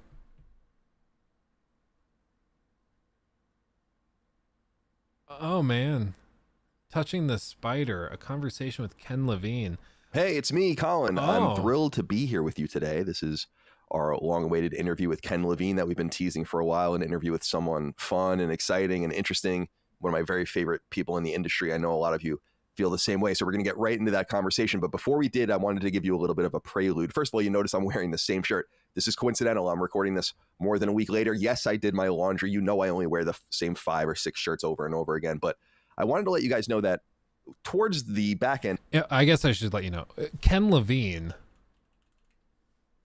is this guy. You might recognize him from some videos that have been done on YouTube about him and about his work and stuff. But most people will know him from BioShock and BioShock Infinite. He actually was the lead writer and creative director on BioShock Infinite. And if we look up the Crow Cat BioShock video. Yeah, the BioShock Infinite we never got. City of Columbia. Look who it is. Was originally built as a by the United States government in the 1890s as a sort of a floating World's Fair, something that could float from one corner of the earth to the other and demonstrate to the rest of the world the success of the American experiment. 407 years ago. Keep looking, Lincoln. And what happened was there was a power struggle within Columbia. And this fellow who you'll sort of start to get a sense of in this demo, named Comstock, came into power in the city. And he had a bit of a different view. He had a more, I guess, extreme view of what the mission of America and the world is. And there were some people in the city who didn't like that. And that group was Vox Populi. The whole point of the video is that the version that Ken Levine pitched in this original presentation was not at all the version of the game we got. We ended up getting a really good game, one of my favorite games ever, but it was not the game that was originally pitched. And apparently it's because, as they describe here in the description, Infinite went through many revisions over the course of its development. Irrational Games had to scale back a lot of ideas, which was disappointing for a lot of people after the E3 showcases. Everything shown here has been removed or downgraded to the point where it's just not comparable. Self-explanatory quote from Ken Levine, quote, "We cut enough content to make 5 to 6 full games," end quote. There's more in the official art book if you're interested. It's very interesting. And it goes to show you the whole thing with Ken Levine is that he is a brilliant game developer and he does incredible work. But apparently he struggles with perfectionism. He struggles with knowing when to double down on an idea and when to change it. And so a lot of the time things will just be changed and shifted constantly. So here. This is a description from the Wikipedia article on it. Irrational worked in secrecy on Infinite for 2.5 years prior to its announcement, teasing the game with moniker Project Icarus. The game was announced at a press event on August 12, 2010 in New York City, where journalists were shown a teaser trailer and Levine outlined the basic story of the game. These were followed by several demos and showcases of the game at events in 2011. The 2011 Electronic Entertainment Expo, E3, was intended to communicate what kind of game Infinite would be, not only to players, but also to the staff itself. While the demo was highly praised, it was also not an indicator of the game's current state. The demo was carefully rehearsed and encounters were heavily scripted, as the game's artificial intelligence was not in a functional state. The game was still undergoing troubled development. While the big picture elements of the story were now locked, Levine continued to make changes to large parts of the game on a whim. Despite the expanding cost of development and additional staff, the game was not getting closer to completion. And there's a bunch of articles and things kind of explaining all of this. Within Irrational Games, the developers, there was concern, that the game would never be finished. The game's ship date repeatedly slipped and staff left the company. Jordan Thomas, former BioShock level designer who had been creative director for BioShock 2, was hired in January 2012 to get the project back on track. Levine and Thomas created a roadmap for the game, deciding on cuts to reduce the scope of remaining work. This included the entirety of the multiplayer feature being cut, with the staff relocated to the single-player portion of the game. Thomas was followed in March of 2012 by game producer Don Roy. Experienced with closing out games at publishers like Sony and Microsoft, Roy said that there was no playable game available for him to try when he asked. After like 4 years in development, there's not even a playable version? What? Yeah, there's a second Chris Roberts. Yeah, it's this guy. This is the guy. Except this guy doesn't have $500 million to just do whatever he wants forever. This guy works for these big companies and has to get games out. So he gets other people brought in to cut the scope and to make something actually happen. Roy created a new workflow to bring order to Infinite's disorganized and inefficient project management. Irrational hired Rod Ferguson as vice president of development in August of 2012. Ferguson had a reputation as someone who made tough decisions to ship difficult games and reined in Levine's worst tendencies. Irrational staff recalled Levine worked best when under constraints, and that without Ferguson, the game might not have shipped. Thomas left Irrational in November with the game on track to release. That's wild. That's wild. So Thomas left. Thomas was followed. Thomas was like one of the first guys brought in. So it's just, this is where I think like Kojima sits. I think Kojima is one of these guys. I think Kojima is somebody who works really, really well when he has people that he can bounce ideas off of that also go, oh my God, put the pencil down. We're not writing anymore. We're just going to do this. Like Death Stranding, love it or hate it, Death Stranding has way too much crap and fat around the meat. There's too much bloat. They could trim Death Stranding down to a half of the runtime, and it would probably be a better game. I don't think you'd lose anything. And with somebody like Ken Levine, like there are people like this. What the hell? The monitor says it's going to turn off automatically in 5 minutes to preserve battery or to preserve power. I'm using it like actively. That's weird. So I think it's just, he's one of these creative types that needs somebody to be like, nope, we can do this much. This is your canvas. Go for it. It's like a painter. If a painter has an endless canvas and they're somebody who struggles with scope, they'll just keep painting and keep painting and keep painting and never stop because they're just going to keep going and keep going and keep going. Whereas sometimes they just need somebody to come in and be like, nope, this is your canvas. It's 3 foot by 3 foot. Enjoy. Do something great. And then they can do it. So this interview, which I'll link in chat real quick. I have not watched it. I just saw it went up. So if you want to check it out after the stream, it's a conversation with Ken Levine, and it's probably talking about his upcoming games, the stuff he's working on, a little bit about his past, all that good stuff. It's going to be interesting. So I'm going to have to go check that out. Is that the new screen, dude? This is the widescreen OLED. I love it dearly, but I'm still trying to figure out if it's actually practical, because it's awesome, but it's massive, and it also is ultra wide, which again I love, but it's just, like I've said, this is my screen right now. How do I share? This is my screen right now. Okay. Or is it?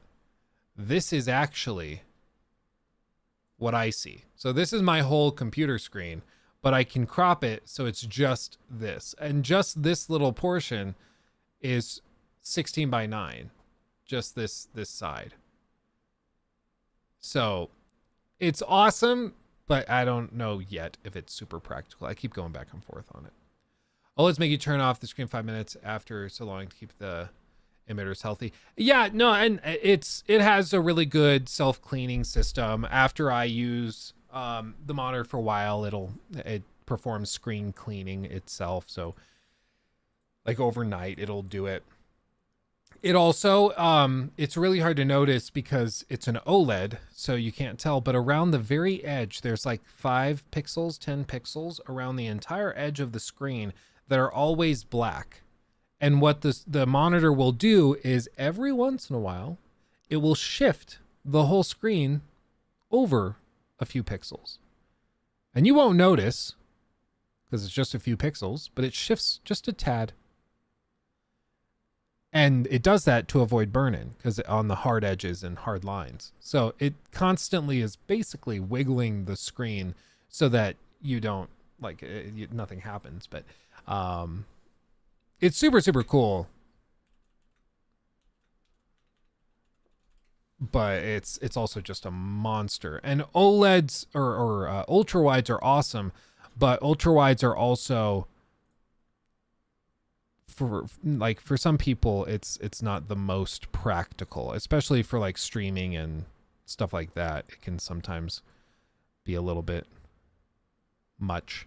Like this, look at this. This is the unboxing of this monitor. Unboxing and a bit of brief assembly. So this is the monitor. Just peeling off the plastic and getting the packaging sorted and everything. And one thing that has sort of occurred to me on a few different occasions as I've handled curved displays like this one, because this one has an 800R curve, actually a pretty significant curve, is how do you attach like the stand and everything? Because for a lot of monitors and TVs, I will just lay it flat to do that, but with a curved panel, you don't really want to do that. It's going to put too much pressure on the frame. So I just took advantage of this big styrofoam piece that it comes shipped. Honestly, the thing's pretty tough. I manhandle this thing all the time. You guys know me. I swap monitors out like Tic Tacs. I don't know if you swap, like socks. That's probably better use of an analogy. I swap it out all the time. All the time. Swapping it out. It does have a slight matte finish. It's not very aggressive though, honestly. And I frankly appreciate it because I have these huge studio lights. So it's a nice twist to lay it on top of way to do it. And mount the frame. And the stand for this one is actually not too difficult to snap in. Oh, it's like stupid easy. Yeah, you just pull this down and then it pops in. They only have one display port though, which is really, really weird. And then they have HDMI like 2.1, which is fine, but it's really, really weird that they went that route. And it's all vertically or like, I don't know, it's direct in. It's not a top-down port. Like, you know, sometimes ports you have to jam up into the monitor. With this, you stick it straight like against the screen.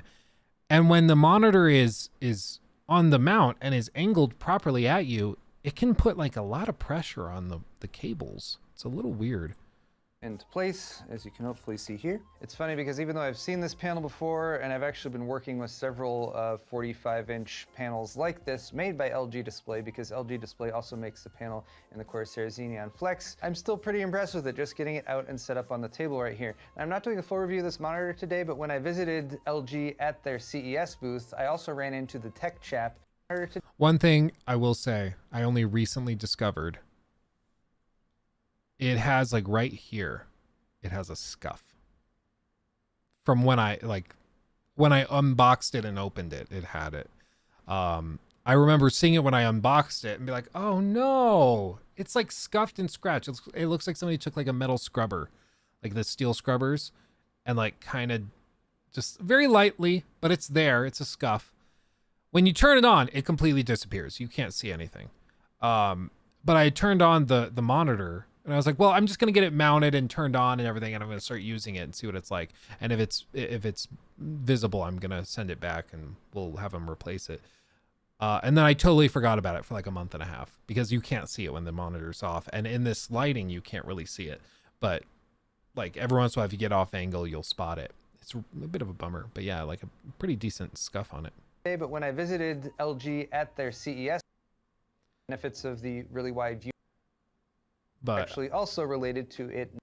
yeah, it's a beautiful, beautiful monitor, but it's just every little bitty thing kind of cascades. Because if I record any gameplay at all, it will look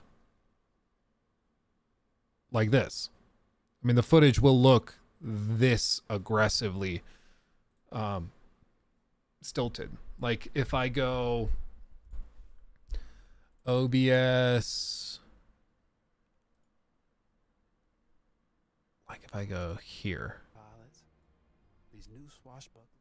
if I go full screen, this is what, like, I tried some Battlefield 1 last night on it, and it looks awesome. Like the full view, everything, the OLED deep blacks, it's amazing. But if I'm making videos on it, this is what you will see. Like, and so it's just, it's not super practical. What type of games do you play, and what FPS are you usually getting? I mean, I'll play everything from Battlefield 1 to like Red Dead on it. I'll play anything for review. Surprisingly enough, Gollum had widescreen support. Surprising, I know, but Gollum did.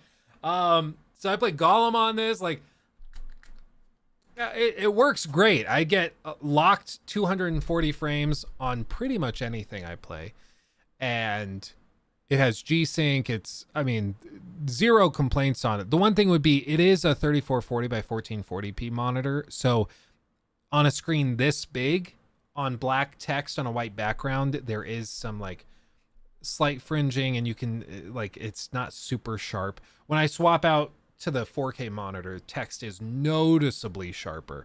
Because the 4K, I mean, I can even show you, like, 3440 by 1440 versus 4K. I mean, you can see the number of pixels in 4K is way more. So like this is, the green is full 4K, 16 by 9.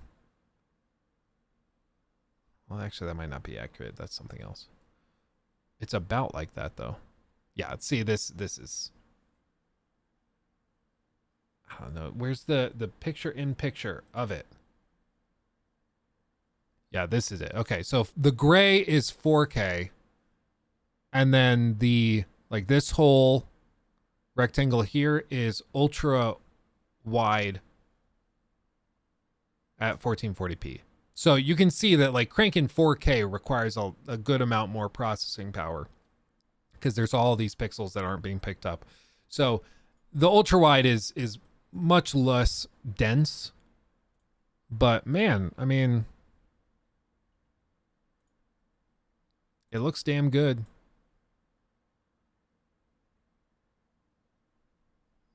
It looks damn good.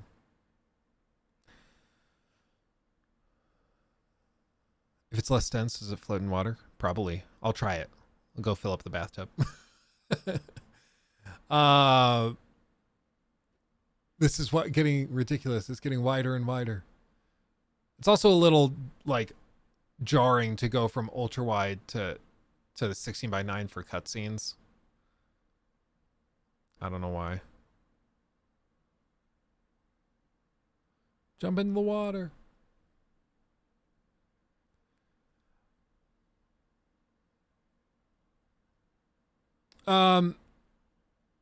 Let's see who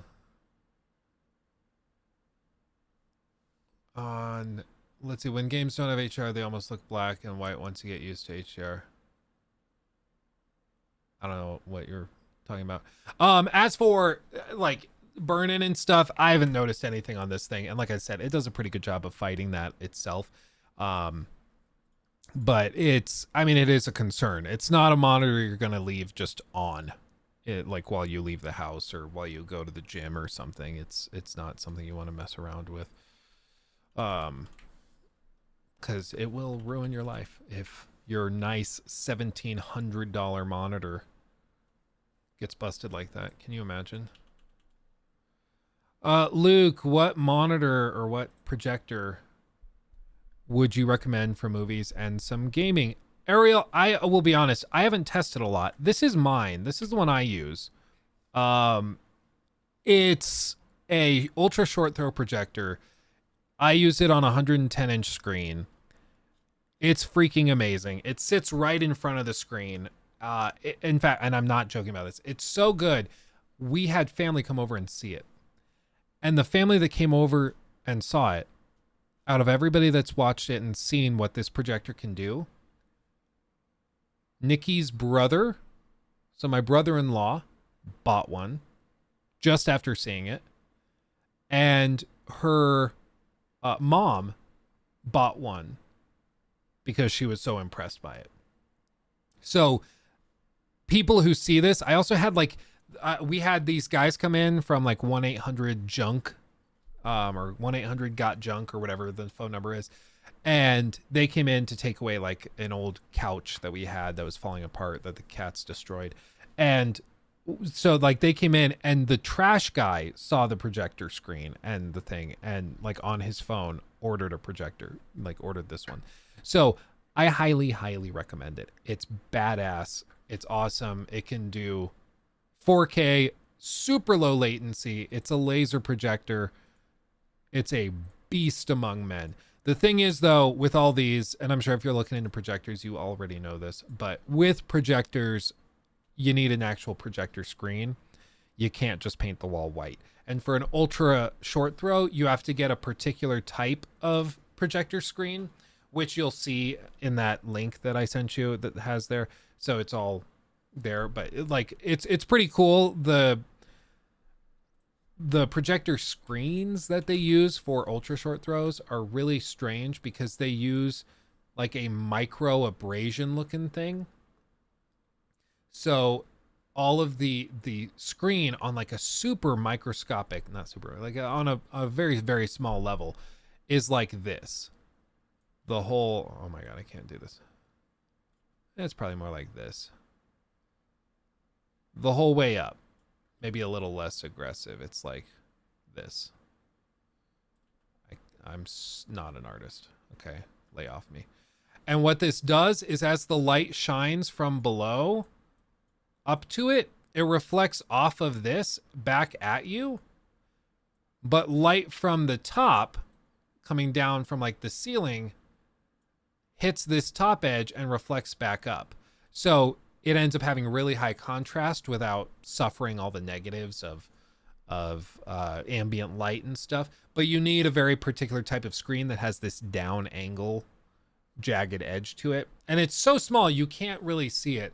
But it's trippy because you'll look at it, and if you're looking at it straight on, the screen looks white when there's nothing playing on it. But if you look down and like off angle on it, it's like here, it looks white. You look down like this on it, it looks black. It's really weird, but it's super cool. It's not about burning OLEDs, just plain out have a shorter picture quality lifespan than LED. Just a fact. Shorter picture quality lifespan. I would say if you're like grading that based off of like how long can they retain the same picture as day one, you're absolutely correct. Yes. OLEDs offer really great contrast ratios. They offer really good color accuracy a lot of the time. But let's just say there's a reason why micro LED is a thing. There's a reason why some of the nicest and best like cinemaphile grade TVs in the world are with LED panels behind them. And it's because OLEDs are great, but OLEDs cannot get as bright as the LED TVs, which limits their use. I love my OLED, both monitor and TV. I love my laser projector. I love my LED and LCD screens. I love them all. And I sold TVs, and I will tell you, there are applications for each. Okay, somebody who tells you, no, OLEDs are great at any instance, not true. Same with projectors, same with LEDs. If you're in a really dark room, an LED TV versus OLED, not a good choice. If you're in a dark room, OLED will blow your dick off. It's going to be amazing. Phenomenal. But it's expensive. Not as expensive as it used to be, but it's expensive. But if you're in a bright room, an OLED frankly does not get bright enough to compete with ambient light. It just doesn't. Some of them are better now, but you're not going to have 1,000 nit TV coming from OLED, because the brighter an OLED TV gets, the like, what is it? The brighter an OLED gets, the worse the burn-in potential is, which is why OLEDs tend to stay low. The C8 is a very bright OLED TV, and it peaks out at 820 nits. So, whereas like, I don't even know what the top Q9 is.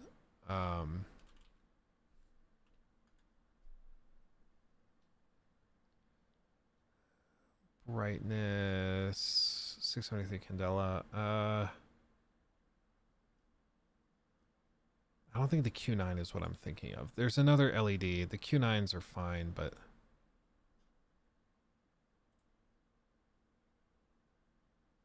the Samsung S95B OLED is rated as their best TV. Then the A95K OLED is their best home theater TV. Best upper mid-range is the Samsung QN90B QLED. And then the best mid-range is the C2. By the way, Artings, if you haven't checked them out, go check out Artings. They're amazing. S95B is the brightest. Let me see what their peak brightness is. Brightness.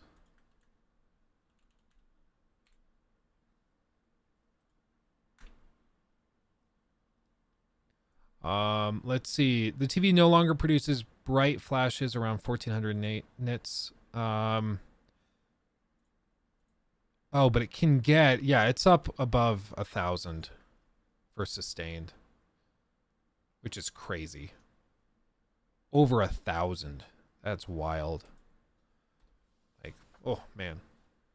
Anyway, sorry for everybody who's like, oh my gosh, shut up about TVs and projectors and stuff. I'm sorry.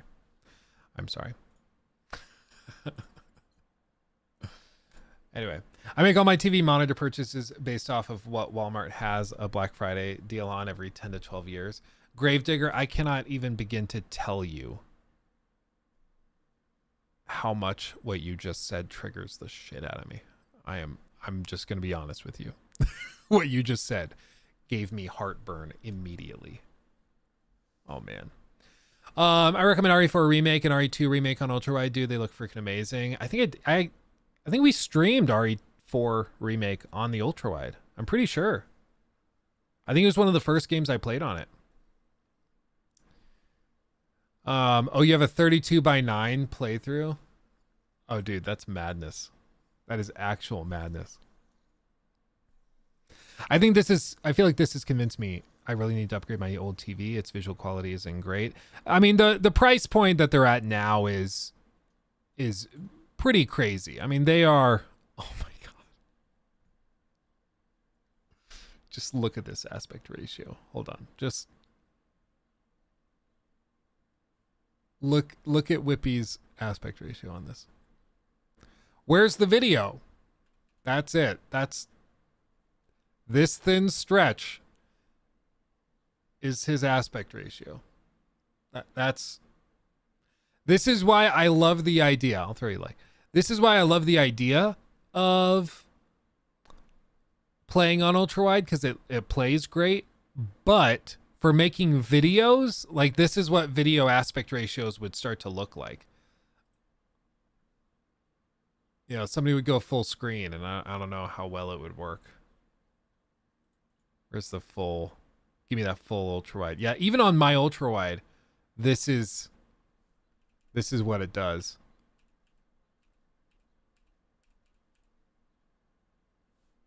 Yours is giga ultra wide. Goodness. That's funny. Yeah, pillar boxes. This is the thing though. I can I don't mind pillar boxes because I know I'm getting a wider field of view. However, I can understand that viewers watching like a critique or a review or something, if they see massive pillar boxes, like like this while I'm playing a game or talking about it, they're going to be like, Luke, what the hell is wrong with you? So I love the ultra wide, but I think as a YouTuber, unfortunately, it just might not be a match made in heaven, which is a bummer. Woe is me, I can't use the free monitor I got. Wah. I know. At what point does the monitor wrap all the way around you? Pretty close to that, it looks like. That's madness. And don't kill me. Forspoken HDR is nice. Forspoken, I thought, like, in moments, looked really good. I agree. It was when it was in motion, when the game was actually coming together with the AI upscaling and all that stuff, that it didn't really... wasn't a great fit, you know. Wasn't a great fit. I want to upgrade my TV, but I'm holding off because funds and timing aren't there at the moment. Yeah, well, and I'm trying to remember when the upgrade times are. I think it's like July and August is the time to buy a new TV or to buy the last year's model. If you go into like a Best Buy or somewhere, they're going to have all of the stuff on steep discount. So, yeah. Anyway, I'm about to pee myself. I don't know about you guys, but I'm about to pee myself. I've had a really good time today. This was good fun. Lots of good stuff to talk about. I'm going to go empty my contents, eat a salad, have a good one. You guys take it easy, be safe. Friday we'll be here with the podcast. We were going to do it today. However, we felt that there was going to be more to talk about on Friday, so we're going to do it Friday. It's going to be a good time. I'll look forward to seeing you then. Just let it go, man. Oh yeah. But I appreciate all of you guys hanging out with me. It's been a great time. We got a good amount of fun. And yeah, we will plan on doing a members only stream tomorrow, just so everybody knows. But with that, thanks for chilling. Thanks for hanging with me. I love you all dearly. And I'll see you in the next one. Hugs and kisses. Bye-bye.